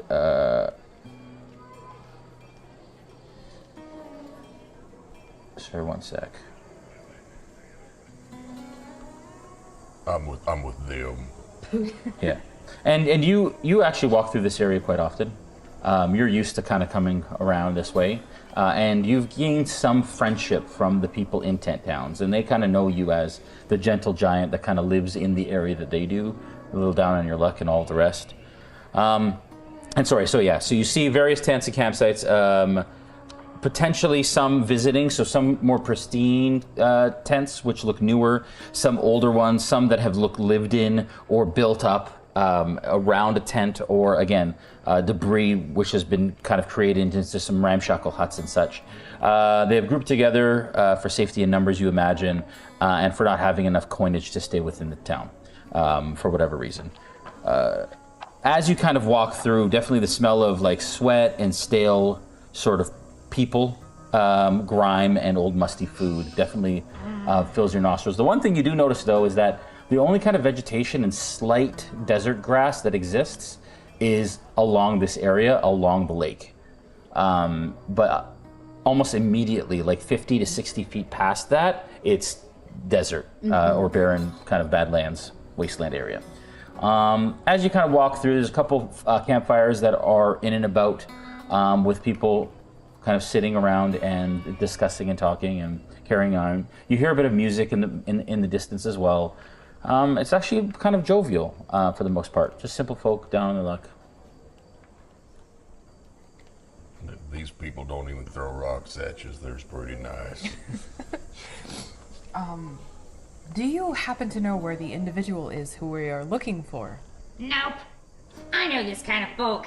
I walk in jangling with all my bits and bobs. I say, excuse me. Yeah. I'm looking for Quaggles. Haha. Oh, Quaggles. Nobody comes looking for him. He's in the back. And he kind of like points in that direction. May we pass through your camping establishment? Well, never been asked that before, but yeah, sure. I reply, okay.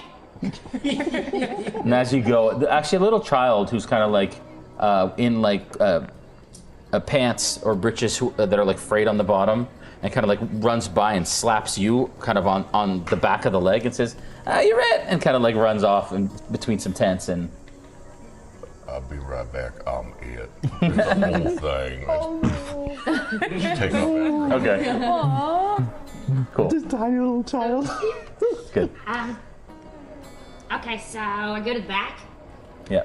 So you start to kind of head to the back, and you see probably the most lived-in, sort of established building, ramshackle sort of hut. And there's like a lantern hanging out the front, obviously not lit right now because it's the middle of the day. But as soon as you approach, the smell of kind of stale human and moonshine exists in the air. Smells perhaps kind of welcoming to Weaver, actually, as you kind of step up. Like home, but with a lot less violence. Okay. He has I'm guessing he has no door. It's like burlap hanging in the doorway. Okay. I go out and I have you knock on burlap. I believe the appropriate thing to do here would be to perhaps lean in slightly and yell. Okay. Wheeler pops his head in. Excuse me! And right when you pop your head in, his head is like, and he's like, oh my God, who's there? And he kind of falls off his chair a little bit. And as you kind of look into the building, it's just like crates and old barrels and things that he's saved. You see like a little pickaxe on the wall. Oh, Billy Bobbles. Yeah, and he's basically in very simple clothing, missing a lot of teeth. You can see that his hands have been worked really, really hard. Massive calluses on his fingers and his knuckles. On one hand, the other hand, he's missing from kind of the middle of the forearm. And he kind of like, oh my God! If he goes to fall, Weaver will try to catch him or like keep him stable. Yeah, that's fine. You kind of do, and he gets back up. He says, oh, what's going on? Started, you old geezer. Which I use as a term of endearment because I'm a goblin. I pulled the burlap back. I have come to you, old wise person, to ask you a question. Well, I don't know about all that, but look at you! Just look at you, sir. You scream of years of life experience. I've lived many years, probably past where I should. Which is why I'm here. Yeah, okay. Except for the past your prime. I don't know anything about that. Oh, I'm not past my prime yet. yeah, you know what I'm saying. Wedler is another old man shirt. Yeah, I should yeah, do. exactly. He says, my grandpappy, Yeah. he passed through here Oh, right with on. his best friend, a dust goblin. I think, was it a dust goblin? No, you don't know. I don't know. Well, with his friend, Tweedler. Oh my God. Do you know Tweedler? I haven't heard that name in so long.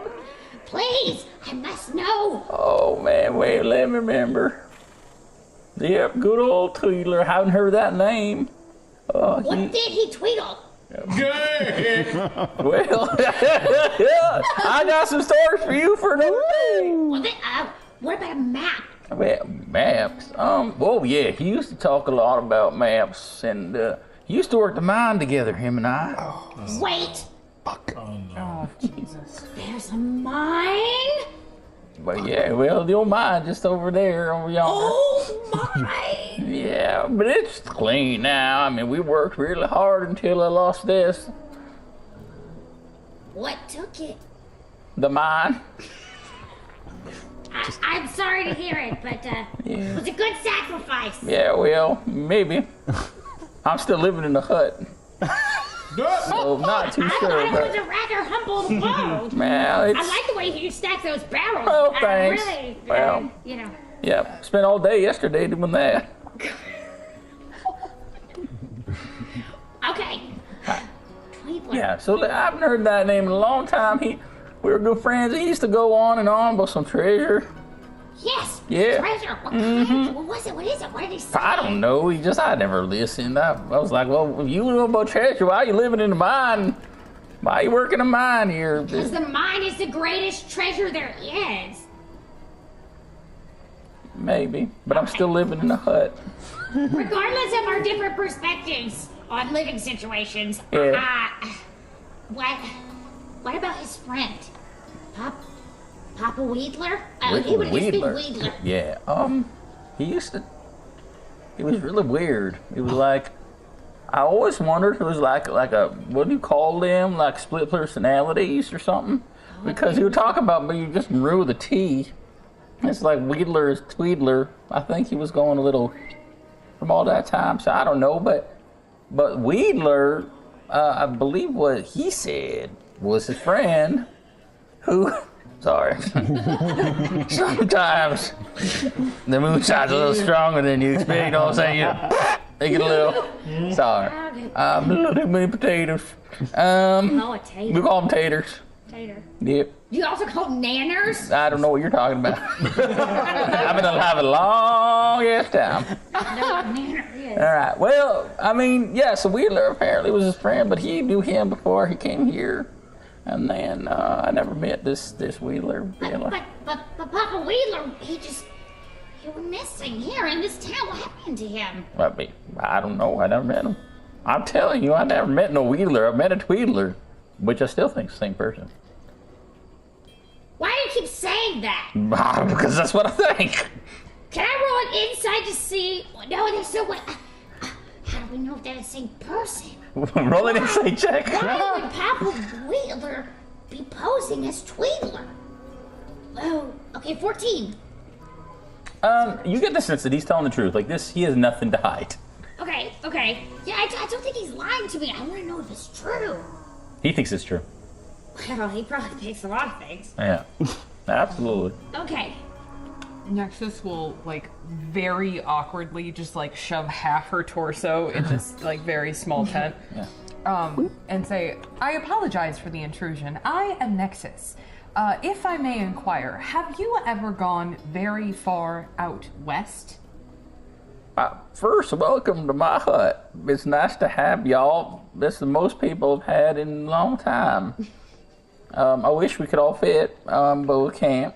That's okay. We prefer to stand on your lustrous porch. Yeah, we see that. All right. Well, sorry. What was your question? My question was, we are intending to go very far out west, and I wondered if you had any information about the terrain or experiences that you may have had in your many years as a person. Yeah. I said that you're old man. I wouldn't recommend going anywhere out there. I went once and was not good. And where did you go when you went? Well, a little west, right to the Scar. Nothing to see out there but doom and misery and death and sand and much better here. You want some moonshine? I would love to try some moonshine. All right. He gets out like the rusty little not cups. there. I'm not there. Little rusty cups. And he starts passing around. Tar water and me. Jesse, investigation check. Okay. Well, I was going to say, yeah, investigation check. Shoot, that's a 9. Yeah, you come around the corner and the boy. Not a 9. You told an 18. I'm sorry. 19. 19. You come around the corner and you see that the kid is kind of like up against the tent like this, covering his eyes, hiding from you in plain sight. See that? Where'd you go? I can't even find you. I make a whole meal out of like looking for everything around this little guy, and then just quietly put a barrel over him and sneak off. Like it. That's good. Okay, cool. And then would you sneak back to them, or are you still kind of playing? Yeah, I'm thinking that shortly thereafter they'll hear some kind of huffing and snuffling, and you'll just see a big gray muzzle poke up under the edge of the tent. That's it. Yeah. Also our associate. I know Archie. Archie's been here a long time. Archie, how you doing? Good. You know these folks? Yep, they're my best friends. Wait. Best friends? Yeah, we had breakfast together. All right. You met today? Last night. There's some things have to take time to develop. Yeah, well, you know, as somebody who doesn't have a lot of friends, I understand. We could go to breakfast in the morning. I found friends at breakfast? Yeah, that's what I Are said. you gonna buy me breakfast? Yeah. All right. I haven't been offered that in a long time, you know what I'm saying, Archie? All right. A slide of gold under the tent. Guess what, Archie? He knew Papa Wedler. Well, he knew Tweedler, who he thinks is also Papa Wedler. No, I'm pretty dang sure that he was a little in his head. I don't know what that means. I have many opinions.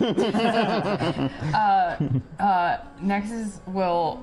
She's gonna do something weird. Nexus is gonna take like just. Is there like a stick? Sure. There's a stick. Lots of sticks here. And Nexus is going to like very specifically draw kind of like just like the scar, like basically like an approximation of the map, but like very specifically not the.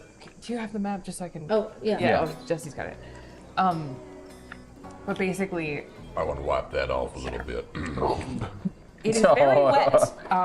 But like, so basically, I just want to draw like this. So you don't want to part. show the map, you're just drawing. Yeah, I'm just Okay. drawing sort of like the Yeah. scar part, Yeah. and then this part, and then this thing. Yeah. And then say, you know, like, if we were to venture to the scar, what dangers might await us?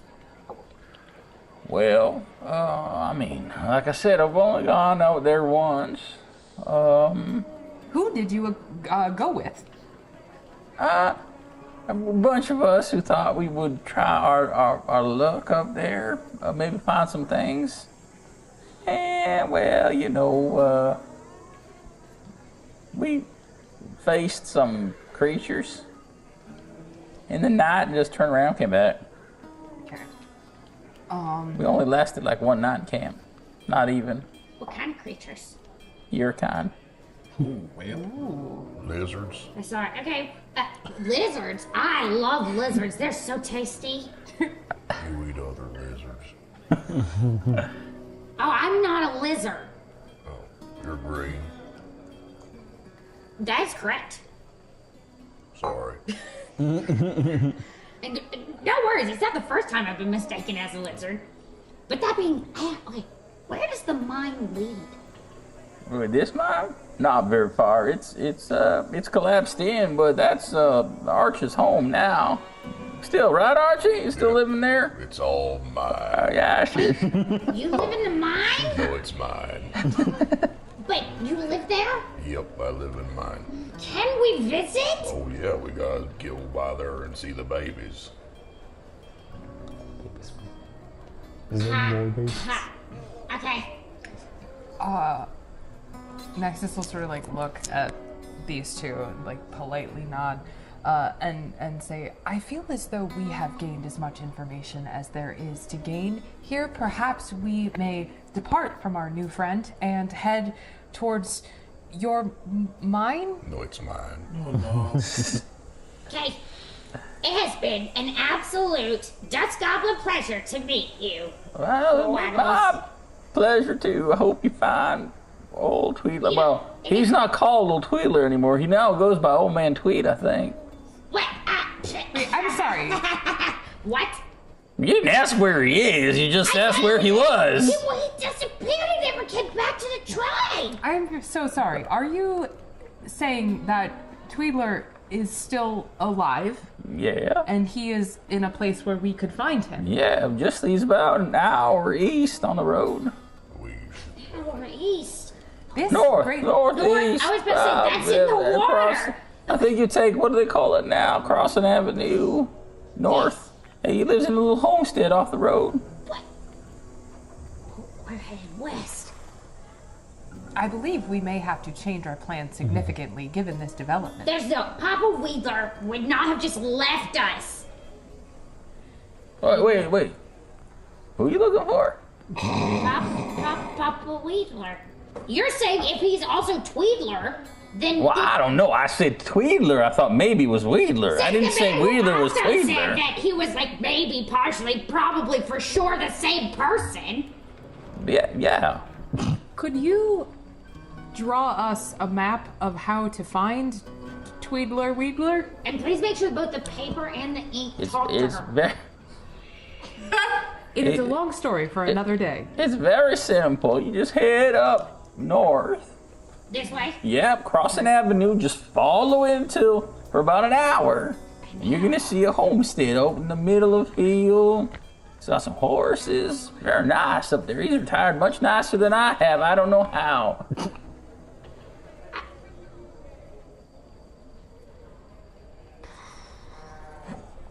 Okay. Yeah. Well, we promised we'd go back to Drifter's Haven, but we have to get the babies in the mine first. Nexus was gonna like reach into her pocket and like she like didn't really like she like kind of like tried the moonshine and but she's just gonna like dump like 5 gold coins into the cup that is still has moonshine in it, so it just kind of like spills everywhere. She's gonna hand it back and say, I'm told it is customary to pay for drinks. Thank you. Maybe, That's more gold than I've seen since I mined. well, maybe you could, It's mine now.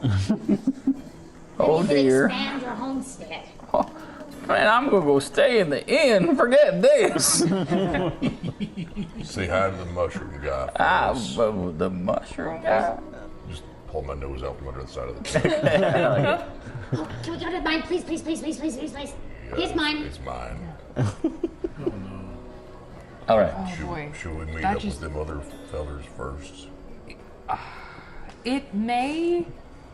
This is in character. Nexus will say, the matter of your babies is pressing. However, this new recent development is perhaps, you will forgive me, more important, and it may define what we do with the next amount of time that we have. So perhaps we go back to the inn, and then we attend to your babies, knowing in what direction we will be headed.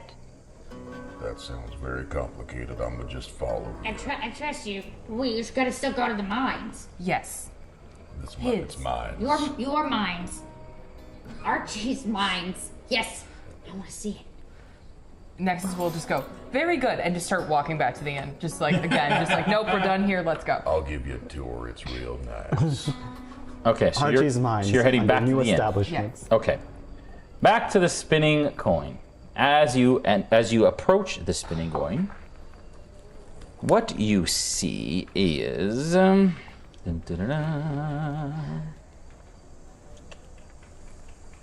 this. It's one. Obviously, it's connected. They all kind of bear sort of the same sort of front area, but there are a pair of double doors in front, and on top it says a spinning coin.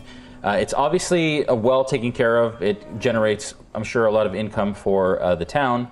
Yeah, what do you do as you stand up front? I will walk up the couple of steps onto the main porch, and before I walk through the double doors, just sort of put my hand to the side and just sort of close my eyes and feel the warmth of the building. And Yeah, religion check. Oh. 7. Okay. The feeling you felt earlier is just steady. No difference, no change. Just the draw. Sully would kind of walk behind, stop when he notices a moment. Yeah. Kind of gives him some space for a second. Yeah. And then we'll walk up to me. Okay. Just a deep breath. Yep. And walk through the double doors. Okay, all right. As you walk through, at this time, I would like to invite Teddy to the table. Oh, Teddy! And what we're gonna do, we need the stuff too, Teddy. The other stuff.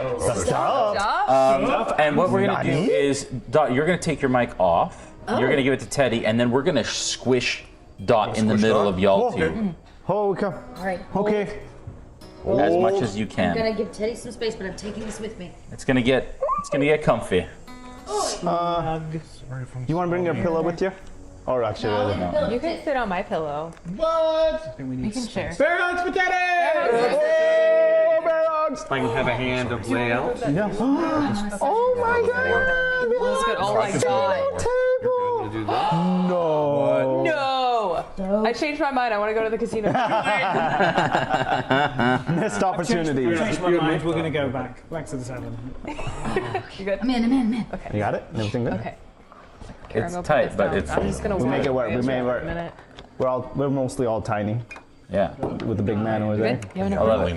Do we have all the pieces for that We're just thing? gonna, like, The snuggle. ball and Okay. all Yeah, that? you're- Perfect. Thank you for being All right. respectful. When you are ready. You're so nice. Oh my god. Okay.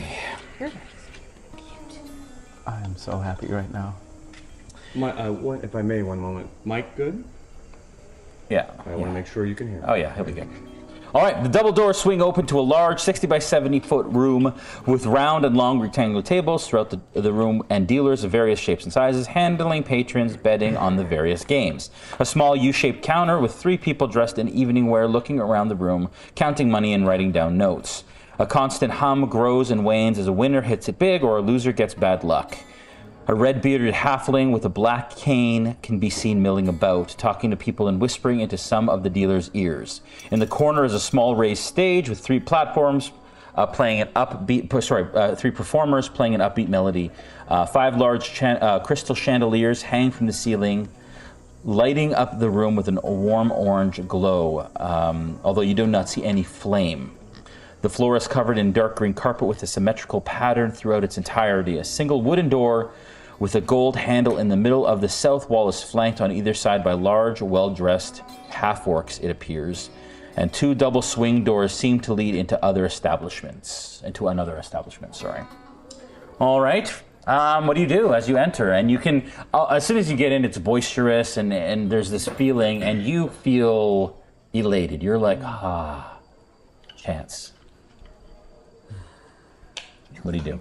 I'm looking around at the tables and seeing what kinds of things they're playing. Blackjack or roulette. Sure. Poker. Yeah, you see 3 specific games. You see poker, blackjack, roulette, and craps. I think we go into the roulette. Yeah. Surely, because I'm getting a hint from the DM that he wants me No, there is no hints here. I know I will absolutely go into the roulette. And I'll be right behind him. I'm kind of letting him lead this little endeavor. But he's always keeping an eye out. Yeah. Not letting him go too far. Yeah. So we just talked about saving the money. Yeah. Yeah. But he's going to let it happen. Okay, all right. You can see as because Sully's been with him before, there's the excitement in the eyes, but it's not the overwhelmed sounds and movement and everything. Somebody being like really excited. It's almost somebody walking into a church. There's a sense of peace about him. He's less twitchy. He's a little bit more settled here. We can bring this just a bit more this way. That'd be great. And we don't want to cover the 0, but there we go. And bring the wheel this way a bit more. Actually, in fact, can we put the is the wheel better on this side for the camera? Yeah. Okay. So let's switch it. Can we move these? Oh, yeah, for sure. Here, do you want me to take Here, all hand this me, stuff? hand me my items and I'll hold them in my lap. There we go. Perfect. That's better. And now you can. That looks really nice. Yeah. Huh? Wheeling. This way? Yo, really nice. Wheelie. Okay, and move the felt equal. Here we go. distance. We good? Okay, good. We're set up. All right. Okay. All right. So what do you do? Sorry. Is there a pit boss who's keeping an eye on? Yeah, that halfling. Sorry, not the halfling. Please describe the pit boss.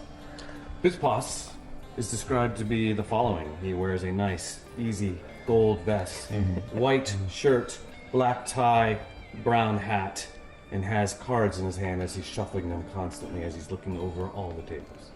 I will wander over towards the person who's clearly sort of overseeing. Yeah, that's him. Going Yep. on. Morning. Afternoon. New in town. Saw the notice on the board. Yes, sir. Get a pot up front for a first timer. Was it 5 silver? Indeed, it is, sir. What is your game of chance? I like them. I like them all. I think I'll have a go on the roulette first, though. Roulette, sure. You have 5 silver starting. Would you like to put any more on? Yeah, yeah. And sort of reaches into his pouch and sort of weighs it up and pulls out a couple of gold. Sully just walks forward and just notes that and goes, I'll also join, by the way. How much gold is it? So I can give you the appropriate count. Two gold. Do you care to wish that all in one set of coins, or you wish it broken up into silvers? Oh, silvers, please. There's your first of 5, the 3 in silver, and you said you wish the golds in silver as well? Yes, please.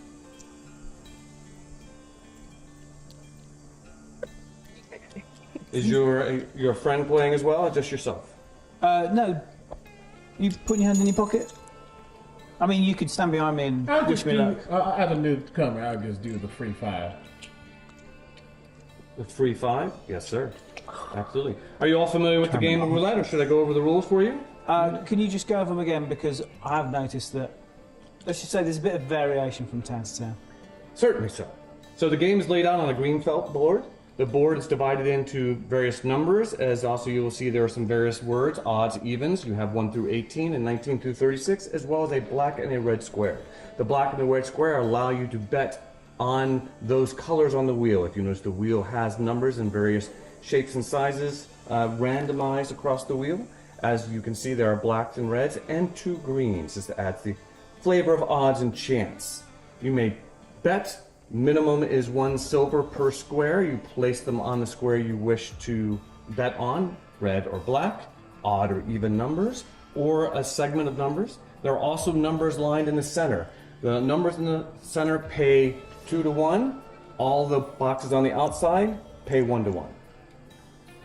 Yeah, good. Very good. Very good. Fair. Since we have new players, who wishes to vie for the ball? Left or right hand? Left. Left hand it is. Very good. Place your bets. Everyone, place your bets. Minimum 1 silver. I'll just say reverence, but understand where we're at. Yeah, no, it's fine. And Mr. Smith has got the chips in his hands, and he's moving them around in his fingers in a very practiced way. He's not just sort of like clattering them. There's that sort of the coin, and he just.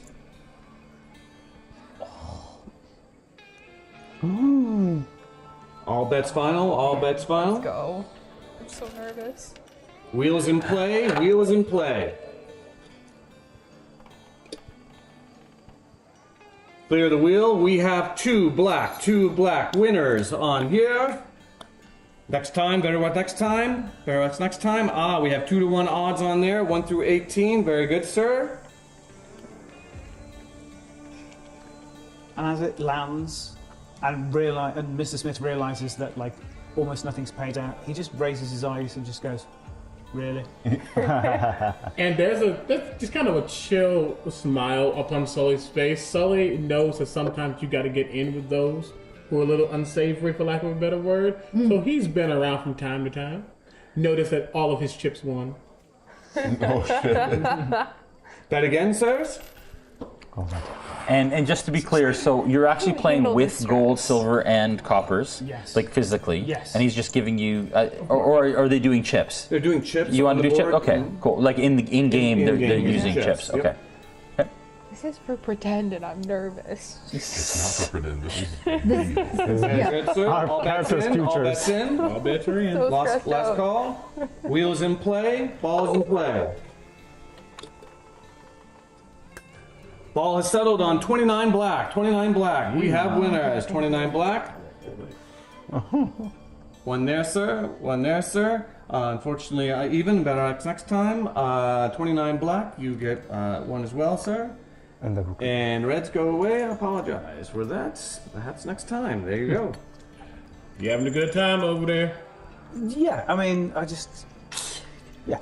Bet again or change your game? I think as he picks up the handful of chips and goes, "Look, I mean, bananas are expensive." They are quite expensive, but Yeah. I'm sure it was delicious. When he picks up the chips and sort of like handles them, it's not a quick sweep. It's not just I have winning, and he just takes them off individually and sort of with care puts them into his hand one after the other. And as just a mechanical note, you know that everything that Sully has done has been with his mage hand, but he has always kept his hands up front. He's not trying to cheat, he's just trying to stay prepared. Just so you're aware, that is a 5 silver piece, the red. I think we're good on the roulette. Yeah. So you may take your chips to other tables, or you may cash in. One more. Yes, bets in play. All on red. This is fun. We'll make it up. All right. Okay. She's good to me sometimes. Everything comes in threes. That in 27, sir? Yeah. That is all right. Bets all bets in. Bets are in. Wheels in play. Wheels in play. All in play. And we finally stop on red 30. Red 30. Winner. On red 30. Red 30. Thank you, sir. Thank you, sir. One off. Oh. And we have here, if I may, sir, 1, 2, 3, 4, 5, 6 silver there. We will duplicate that. As I said, worth it. As I said, I mean, you know, you hang around with me long enough, and some of it And will there, rub. there you are, sir. Congratulations. Some of it will rub Very off. good, sir. You're right. Right, back to the other side of the table momentarily. Maybe put your mic on your right side so that, Catie, so that we can hear Dot as well. For sure. Just so you can kind of share a mic. That'd be great. Awesome, that's perfect. There you go. Awesome. Weaver's loud enough. Yeah, we just want to make sure. All right, back to your side of the table. You all are heading back to the inn, is that correct? Okay. What are you doing when you get there, potentially? And let's say at this point you've arrived back at the inn. And this is taking a little while, so. Yeah. They're not back yet. I have noticed this. This makes me nervous. I am concerned for our friends as well. There's like no feasible way, DM, we would know that they're like in the casino, right? No, because they didn't even talk about possibly going there at exactly. all. So we it was just have it was no a idea where to even tangent. start So looking. We can ask around. the only thing I would say is, you said that you were going to. Did you guys decide before he went inside to ask the questions? Did he see the direction you would have walked in? It depends on how quickly he went inside, because it was right after that we started heading that way. Because I walked in, and then that's when you guys looked at the board. Like, Diddy is weird about timing, so I'm like, it probably would almost happened at the same time. Yeah. Like, you walked in. Although he only asked quick questions, he may have come out and seen you down the road and going in. Yeah, he would have seen. So let's say that. Let's say that you know that they went in there. Sure. And at this point, Okay, while we're standing, Rayla goes, well, you know, if we're just gonna wait, we could eat the crappy food in this this Drifter's Haven, or we can go get some trees. Oh, you think they'd let me in? What? Even What if they were did- they? Oh, I don't know. Maybe somebody's got like a long memory or something. Even if they did not, I would be happy to be the representative of the party and purchase what you would like. I've never had a representative before. Also, okay. So we're in the inn right now, right? Yes. Okay. So Nexus is going to look at these two, because Shiv isn't there, right? Still, you're outside. Okay. Nexus is going to say, but before we do, if you will pardon me for one moment, I have business that I must attend to. And Nexus is Do you going need to to borrow the map? No, thank you very much. I know my way. And Nexus is gonna flag down one of the people who just work in the restaurant. And Nexus is gonna pull out her little bag of coins, and she's going to say, I would like 6 bananas and 1 bag of coffee, please. I don't know if we have 6 bananas. They're in short supply, but I can give you what we have. I think we have 3 left. Thank you very much. I will purchase them for my friends. Well, all right. And goes and gets them and brings them back. Yeah, and a bag of coffee too. Yeah. What does a bag of coffee run me these days? Oh, 1 cup I said was a copper, didn't I? Yes. So how many cups of coffee in a bag? You're talking about a full-size bag that's Yeah. done in the West? No. Full-size bag is a 50-pound bag. Yeah, it's bag. like a pound, just like a small. So she wants a pound wrap of coffee. Yeah. Until she wants a wrap. Yeah. Yeah. Okay, so how many cups in a wrap, folks? So cups in a wrap would be. This is awesome. It's 2,000. It'd be 24 to 36. I was going to cups. say 28 was my guess. Okay, so 28 copper. Okay. So 2 silver and 8 copper. Okay, so 3 gold for the banana. And then what was the other one? 2 silver, 8 copper. 2 silver. I'm good at math. Okay. Can't carry the 4, divide by Carry the 6. 4, get your coffee, yeah. I thought the gold you gave us was going to be so much. I was like, oh my god, that's the most gold I've ever seen. And then here we are. I know. Right? And so having gotten that, I'm sorry. What was the copper? One more time. Sorry? Sorry. 2 gold, 1 cup. Okay, I'm just gonna write it down and do it later. I'm so 2 gold, bad 1 at copper. math. Yeah. And then as just Nexus gets that stuff, she'll just go back up to her friend and say, I'm sorry, I am ready now. Shall we go to get treats? I would love to get treats. You're the best representative I ever had. It is my pleasure. All right, so you're going to cross the road to Yeah, we're just Orcage's gonna Streets? take a quick treat break. Okay. All right. Shiv, you said you wanted to head to the temple, is that right? Yes. Okay, so when you come out, you see them kind of duck into their temple, and you kind of turn and start to head towards the temple that you saw. Raymond's Sanctuary. Yes. So you see, as you approach, the same kind of tall wall that currently encloses the courtyard with the steeple kind of heading up above, and the front doors now are ajar, and you can see this gorgeous sprawling courtyard, which is lush and green and beautiful. Yeah, he just kind of really doesn't even care to notice any of that, doesn't care for that, and just walks straight to the front door and enters it with purpose. Is there anybody else inside? Yeah, so the single wooden door of the building has a high arch and is a little wider than a normal door, 10 feet high at its peak and about 5 feet wide. Opening the door leads to a small antechamber, about 6 by 20 feet. I'd say about 5 by 10 feet. Its north side opens up into a large nave. To the west corner of the antechamber are 3 shelves with 2 lit candles sitting on top of the shelves.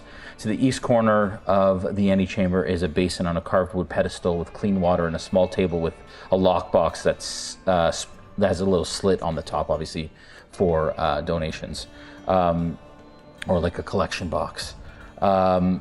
The nave or sanctuary is about 20 by 50 feet. It has 4 rows of wooden pews with an open alley down the middle of the nave that leads to a 3-step stone dais. You can see scratch marks on the wooden floor from time to time, and it looks like almost like claw marks, but not like gouges, just like scratches all over the place. Yeah, and you can see standing up at the dais and kind of going through a book. Is what appears to be a bird-like humanoid creature. Its wings tucked behind, kind of white and brown flecks on the feathers. and this creature kind of looks up at you and nods. I nod back and I approach and goes, so, could I inquire about about your deity, your god here? Yes, and as you approach, you notice that there are dried branches and twigs form a circle around a large open-mouthed golden basin in the middle. Within the basin are ashes, 6 large candle holders with a lit candle stand on each side of the dais, creating an alley up it, and steps along behind the table. Behind the table, on the wall hangs a tapestry that depicts a large set of silver-tip brown wings. In front of the wings is a white feather necklace with a silver clasp that holds an oval opal gem. And you can see that this creature kind of looks at you and she says, welcome. Thank you. May I know what your god is, or what they do, perhaps who they are? Yes, well, Ramus is the patron of my people. Protection and the sun and the sky. What was that name? Ramus. Ramus. R-A-E-M-I-S. Is there something specific you seek? Just, I suppose I'm still looking for the right one for me. Does your god help those in need? Or seeking perhaps something? Yes, Ramus will help any who come searching and who come asking with a pure heart, of course. Well, I'm not sure about those requirements, but one's never too choosy, I suppose, when they're desperate. The key is not when you're desperate. The key is in the good times. The key is knowing and having and walking when we don't need her.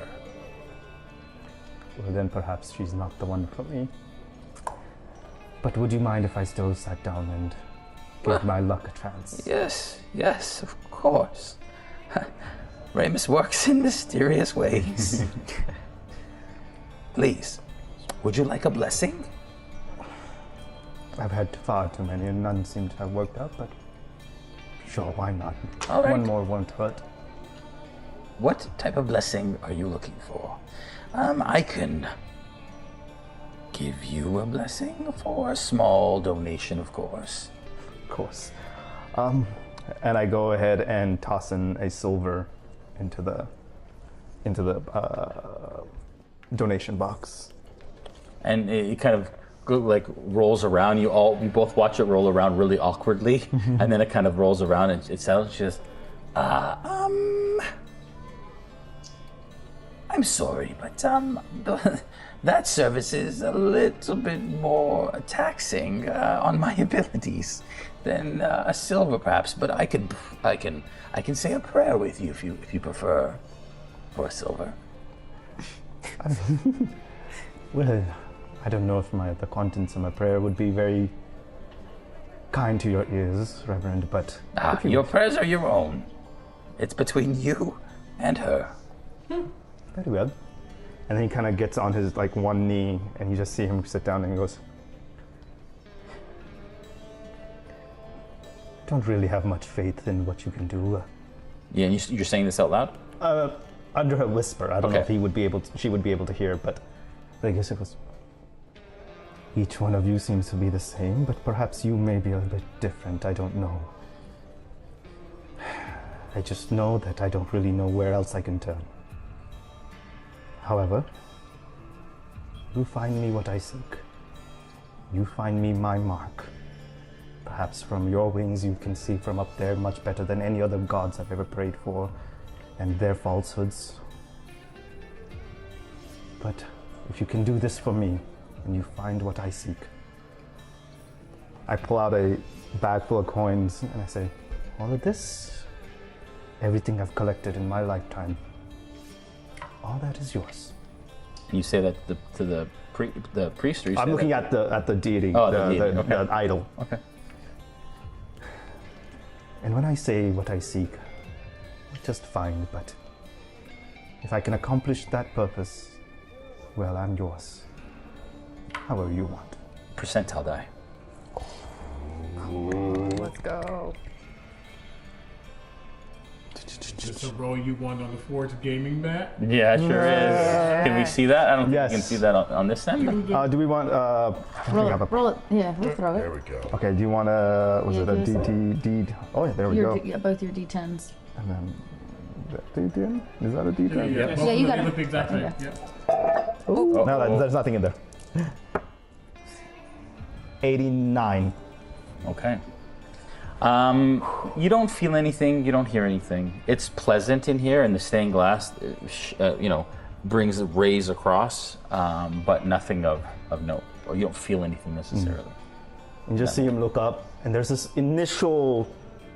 If anybody would have noticed, there's this. Usually, you see Shiv have like a very pleasant countenance, almost like a lackadaisical, like I don't care. But then that moment, you just see him become very stiff and serious and almost angry. And then gets back to where his original countenance was, and then he goes, silent as ever. Thank you, Reverend. And then turns around and walks out. All right. Back to the spinning coin. Other games of chance, sirs? Blackjack, if you've got it. Absolutely, sir. Do you wish to continue with the coins you have at hand? Yeah, if you or turn do that wish over, there's blackjack on the back. Are you kidding? What? Oh my gosh. Is this? You are correct. Oh my life. My life is so complete right now. So we play single deck, blackjack. I'm going to remove the jokers. You know what Nexus would be really good at is counting cards. I'm so sad I'm not here right now. I see you say that it's single deck blackjack. I'm like, what? One deck in a shoe? Can nobody count in this town? Shoes are expensive, sir. Well, we found one. Anyway, that doesn't matter. Minimum bet is a silver. Sure. Anyone else? I'm just here along for the ride. This is You were the first person, sir. You may cut. Good with that cut, sir? Yeah. Very good, sir. Ready? Play. All bets down.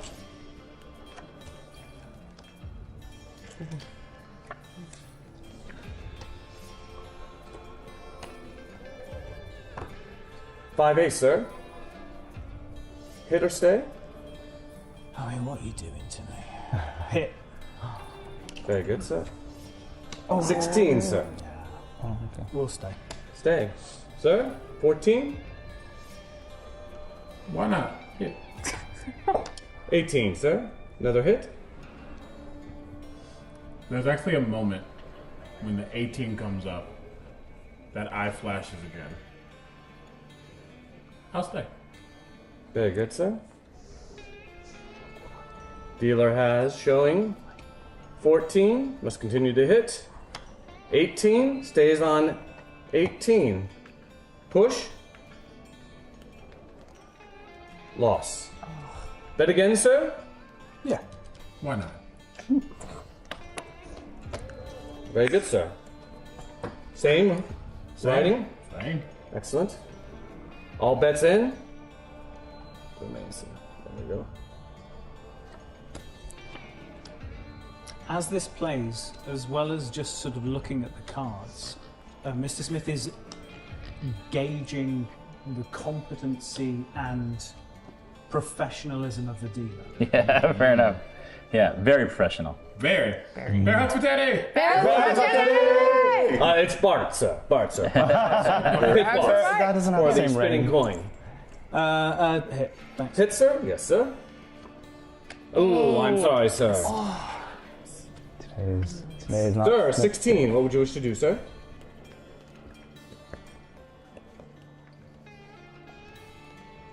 Hit. Very good, sir. Ooh, 23, sir. Apologize. Dealer had, if I can pick it up, a 12 shows. Bet again, sirs. Yeah, it's getting on. I think. One more and we'll go and meet the kids. And why not make this a spicy one? What would we like to see here? Gotcha. Yeah, gotcha. That's fine. Do you wish to split it out into multiple hands? Yours not. That's half a banana. Mine was 3. What can a banana cost? Manner. 10 gold? I'll run 3 hands. There we go. Oh, nice. hands, Okay, sir. 3 Very hands. good, sir. Okay, That's okay. it, sir. 1 hand. Yeah, we just gonna do one over here. Very good, sir. I mean, I have 3 hands, but I'd rather not. As the dealer's dealing, you hear a raucous kind of like explosion of like laughter and excitement from a nearby table. And as you do, you look over and there is a familiar gnoll type humanoid sitting at the poker table. And he's just won, and he just kind of reaches out and he gathers a pile of chips and he looks over at you. Is he and the he one who like sees us? and he like tips his hat to you and smiles as everybody kind of like celebrates his win. And then he goes back to it, like he looks back down at the table. I was again nod and just sort of touch the brim of my hand. Yeah. Dealer showing aces, sir. Insurance. Yeah. Insurance is the minimum of what you want to cover. Insurance? No. Dealer takes. Dealer does not have blackjack. Thank you, sir. Thank you, sir. Card, sir. Yeah. 16 showing. Excuse me, 17 showing. Card. Yeah. 17 still showing. Okay. Stand. 19, sir. Stand. 13. Hit. 20, sir. Stand. Hit. 14, sir. Yes, sir. Ooh, 22, sir. Sully. I'm not. This Dealer was free has money. 19. Ooh. Dealer will stay on 19. You have a 17 here, sorry, sir. 19 is a push, and a 20 is a win, sir. Very good. Nicely done. Excellent. And the people who've kind of gathered to watch kind of clap a little bit. Golf clap. And, you know, it's a little quiet golf clap. And you look over again and you make eye contact with the gnome, and he's like, I think we're done. Thank you very much. Oh, thank you, sir. Very much, sir. Please come again. Please try the other games. Thank you. You are a credit to your profession. Thank you, sir. And usually he taps, puts it down into a cylinder. Was Clint indicating that I should come over to the... he sure was. Yeah. You see Mr. Smith pause as he looks at the door. And he looks at the table. Oh, I'll be 1 second. A mage hand goes on your shoulder. Oh, I'm not going to play. Well, I'm aware. No. Mom and Dad are fighting. Last time you left, it was quite a long time. Yeah. And this individual, and I get a little quieter, we still don't know. Yeah, I know. I just wanted to get the measure of him. Then get a measure. Some of us need to keep our obligations. Yeah. I'm gonna head back to the inn. I will be a couple of minutes. A couple.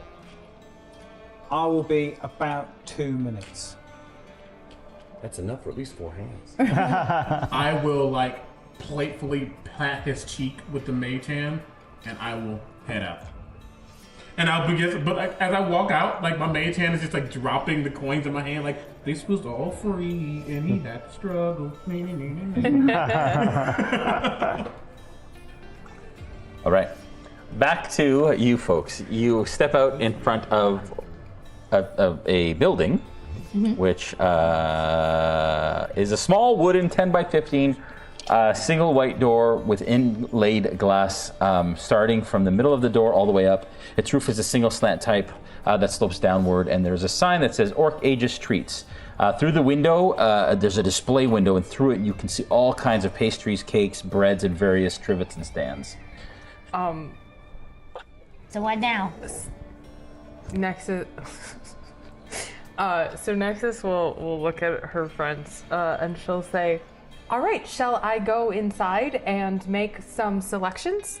Wait, I want to go inside. Look how shiny it is. Yeah, y'all should go on in. What, you're not going to go inside? There's history. Is there anything in particular you would like me to get for you? Yeah, hold on, and pull out my gold pouch and I hand. No, this will be my gift to you as my friend. Wow, you are the best representative. Just maybe 1 to 19 of everything. Okay. So Nexus is gonna just like the door open. Yep. And like and walks up to the proprietor of the Wedler place. takes a moment in the door frame to look inside and look outside at Archie by themselves and sits with Archie. Blink. This is so dumb. Nexus is gonna do like one quick like Terminator scan around the place. She's gonna look at the proprietor and say, "Hello, I would like 6 of everything."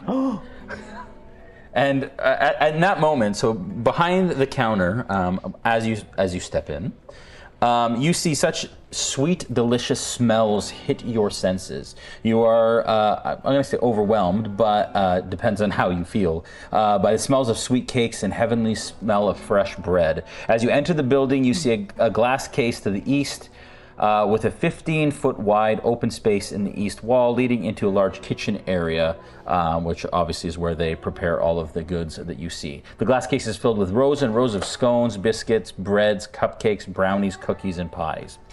Behind the glass stand stands an 8-foot tall female half-orc wearing a white apron and a chef hat that bumps up kind of along the top of the ceiling. Behind the half-orc, you see a female human adding icing to a freshly baked batch of cookies in the shape of cacti.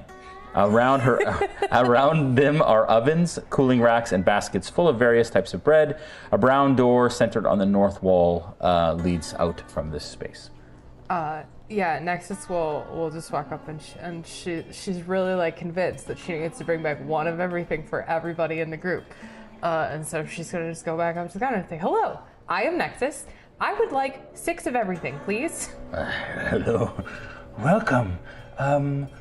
6 of everything. Would that be expensive? It might. Do you want my prices first? Yes, that would be good. All right.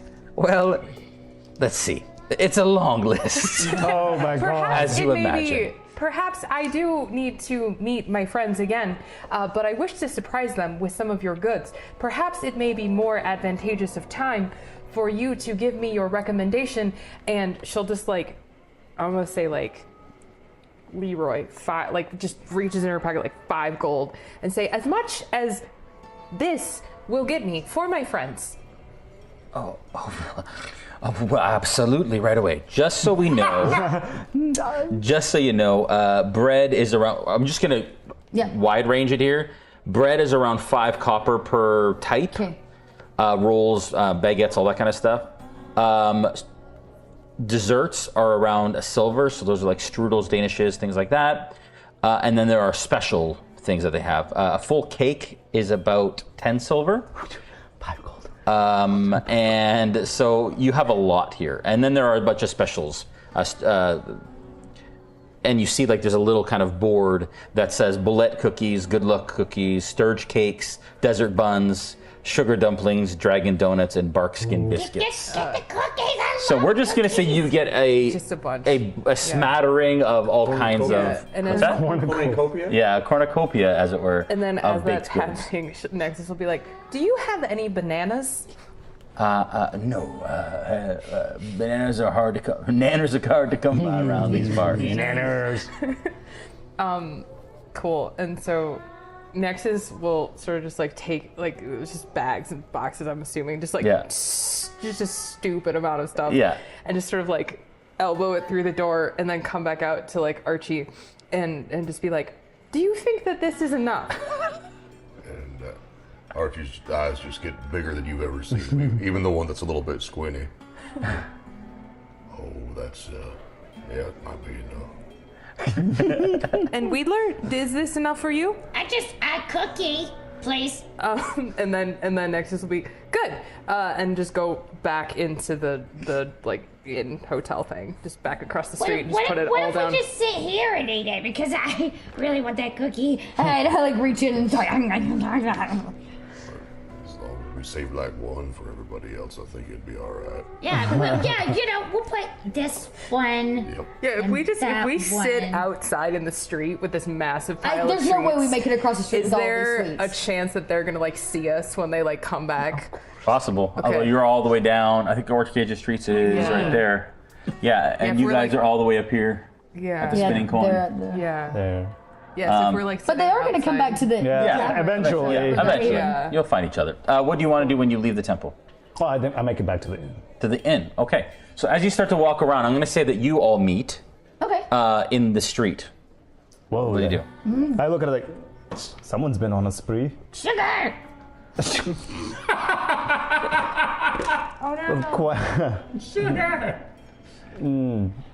Well, yes. Archie has a really great idea of going to the sweet shop. I mean, yes, that's a fantastic idea, I but sent my representative. And look!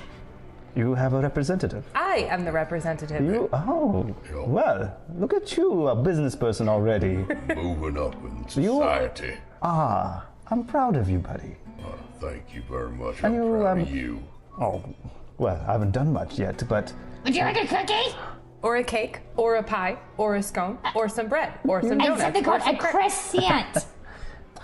well, I'll take whatever you can give me. And Nexus will just hand him an entire cake. Yeah, cake? Did you want this? No, I couldn't. How about this? And I take out a little knife and I slice up a small slice for myself and I take it out. I'm like, this is for you all. Go for it, Archie! It's just. So, what have you guys accomplished today?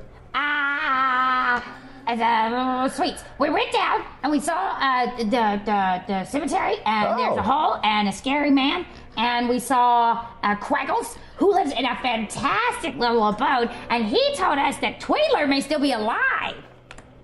Isn't he like your granddad's age? Yep.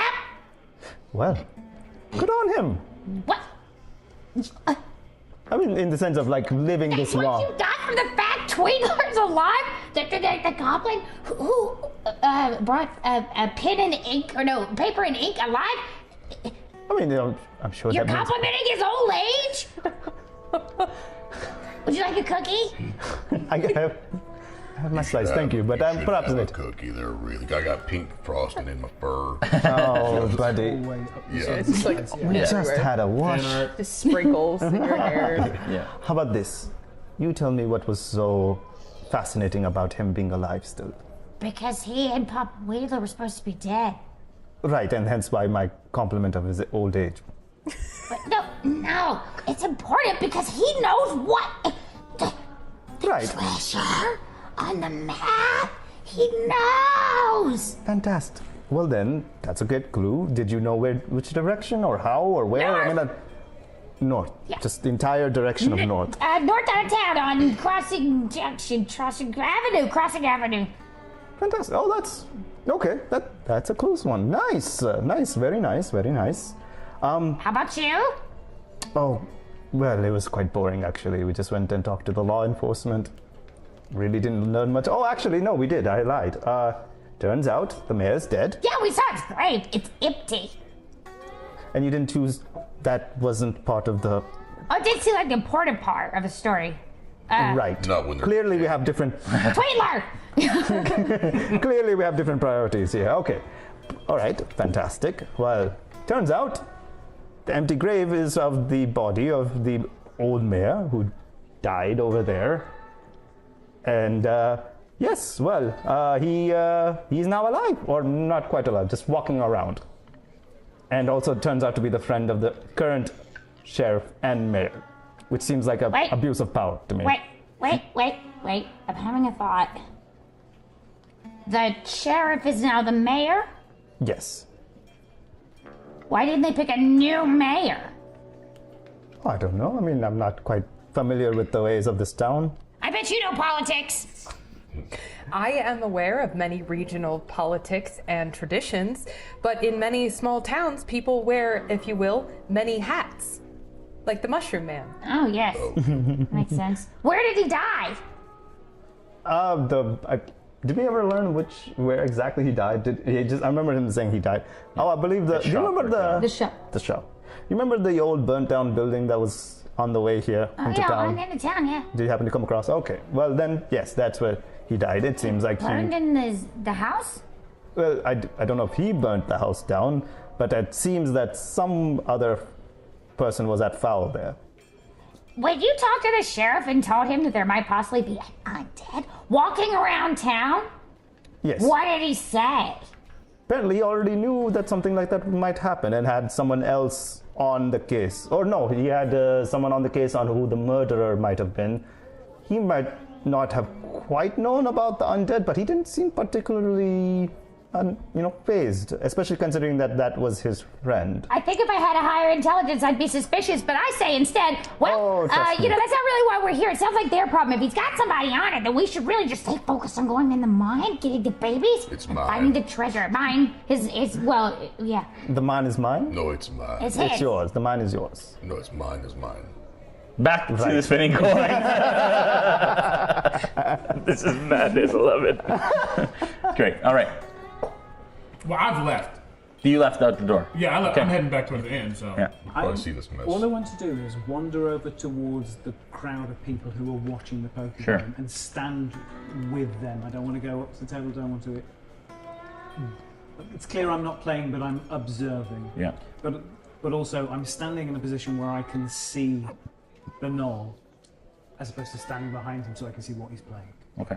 All right. And he's got his cards down on the table, and he kind of looks back at you, and he says, and the people who he's playing with go away, so he's now alone at the poker table, and he says, "Well, you're gonna join me." On another day, at another time, I would love to. Unfortunately, I've got a busy morning. I just thought I'd pop in and have a quick look, before day gets started. Well, when I first looked at you, I realized that you were brave and maybe a little competent. I didn't know you were yellow. Oh, sorry, does that still work? It should. Oh, Jesus. Bless. Where I come from, doesn't do what you think it does. Look, I'm happy to have a nice game, but... One hand, come on now. We just met. Yeah. I think you and I play this game very differently. I've been winning. How do you play it? The right way. All right, well, show me.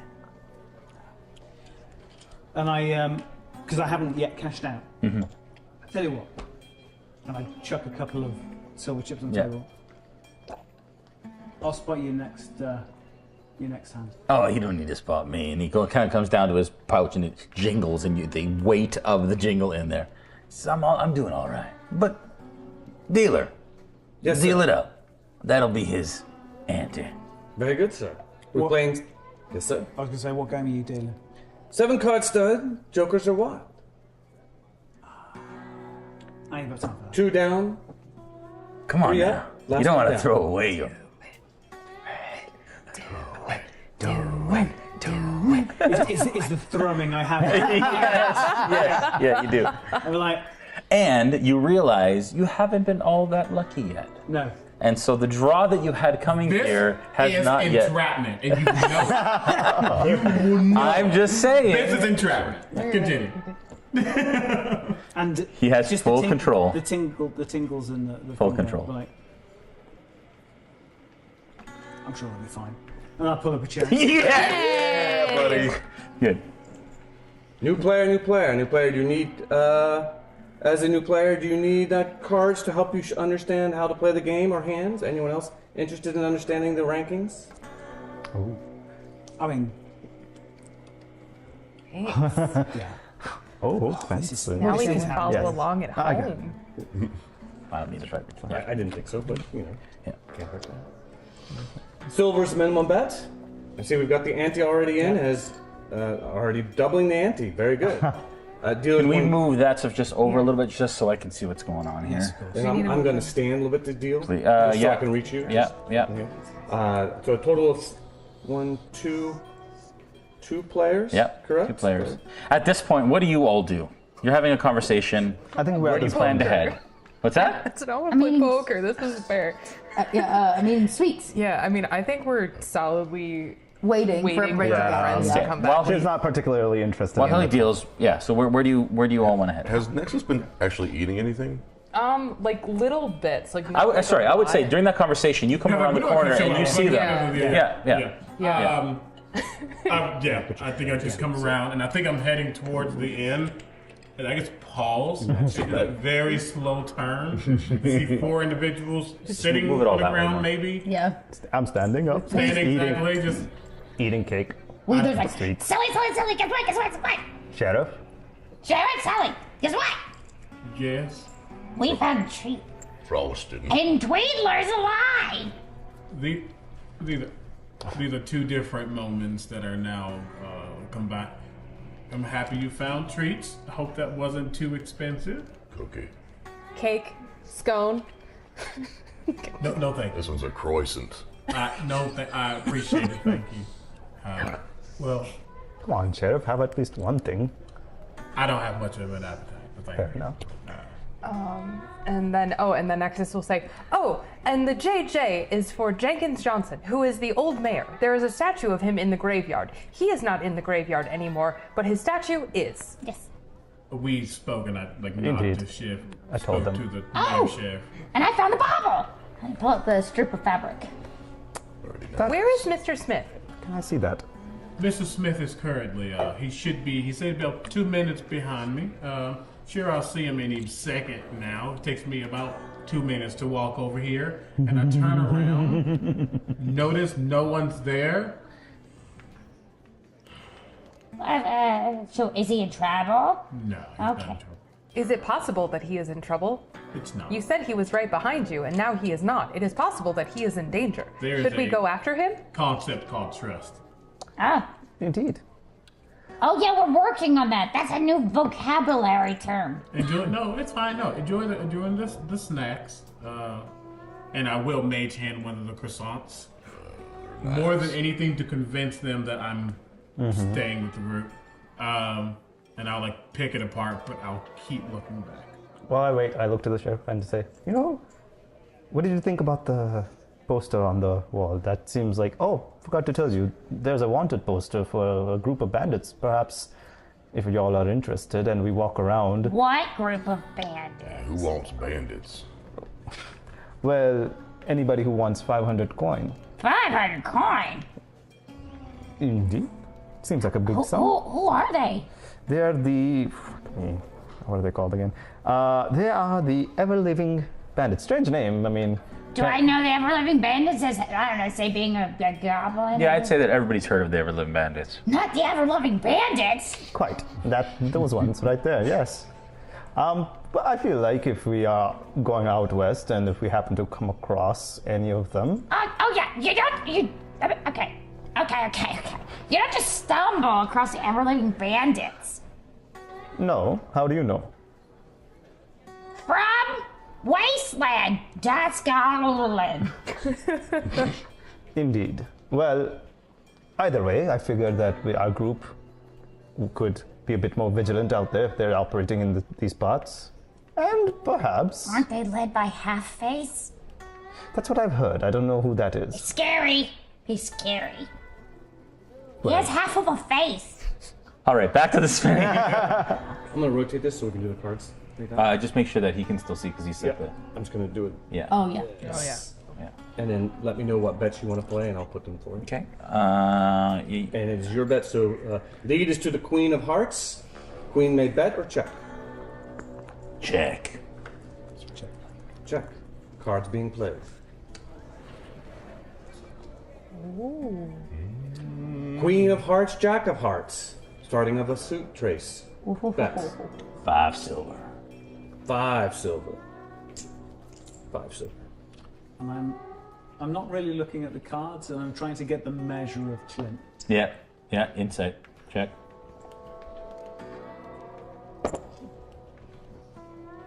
$17. All right.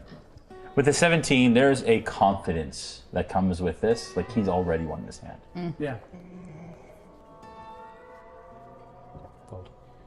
And I Oh. me. Oh, sorry. Check. You check? Yeah. Right. You sure, sir? You're folding or checking? I hadn't touched the cards. So you may change your check. No, I will. I will. So yeah, with that, Yeah. get the measure of him. Yeah. And just nod. Just throw the cards on the table. Stand up. Fold to the gentleman with the Queen and Jack of Hearts. Well, all right. Anyway. And he pushes the coins to you. Well, if you're interested in making some more coin in other ways, I may have some ideas. I'd like to cut a ear, Jim. All the Westernisms in this show. Yes, please. Yeah, I got some business this morning, but I mean, I'll be at the tavern later if you want to grab a drink or something. All right. I'll see you there. Thanks, Don't by the worry way. too much about the others. Yeah, well. They're an interesting crew. Yeah, they are. All right. And again, passes a Thank you, chip sir. over to the dealer. Okay. Walk out. You pass the silver to the dealer? Yeah. Right in front of you, tips of gold.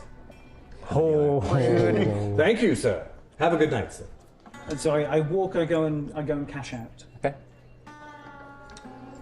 And then as I go to leave, again, before I walk out the doors, Yeah. put my hand on sort of the door frame, close my eyes, Mhm. and there's a little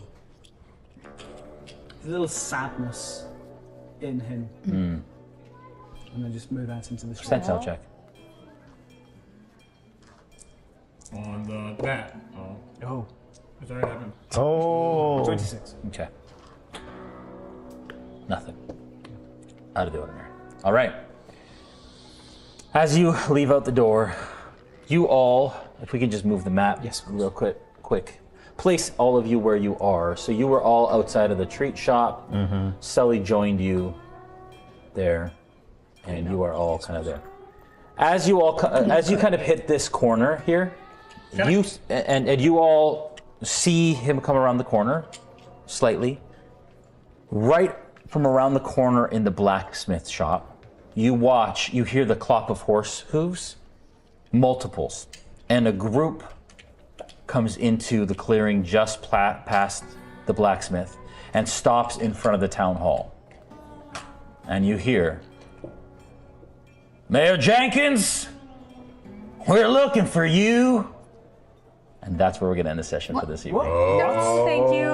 No. No, thanks. No. We're gonna keep going. Let's go find Tweedler. Everyone want to head north? Cool. Thanks everyone for watching. How fun is this? We had like a mini casino. Thank you, of course, to Teddy. Hugs for Teddy. May your bets be strong and your winnings be large. There you go. Tune in Sunday for shootouts and shoutouts. While it's our Tales of the Wasted West after show, where we discuss this episode and all the things that kind of happened and where we think things are going to go. If you become a patron of RealmSmiths, you can actually watch it early, and it will be released to patrons tonight instead of the after show, and so you get a bit of early access for patrons of our channel, which is awesome. So check that out. Somebody's calling because we're over. That's the episode is over sound. Yes. You can't find the phone, so we're just gonna awesome. Tune in. We love you guys. We'll see you in a week. Bye.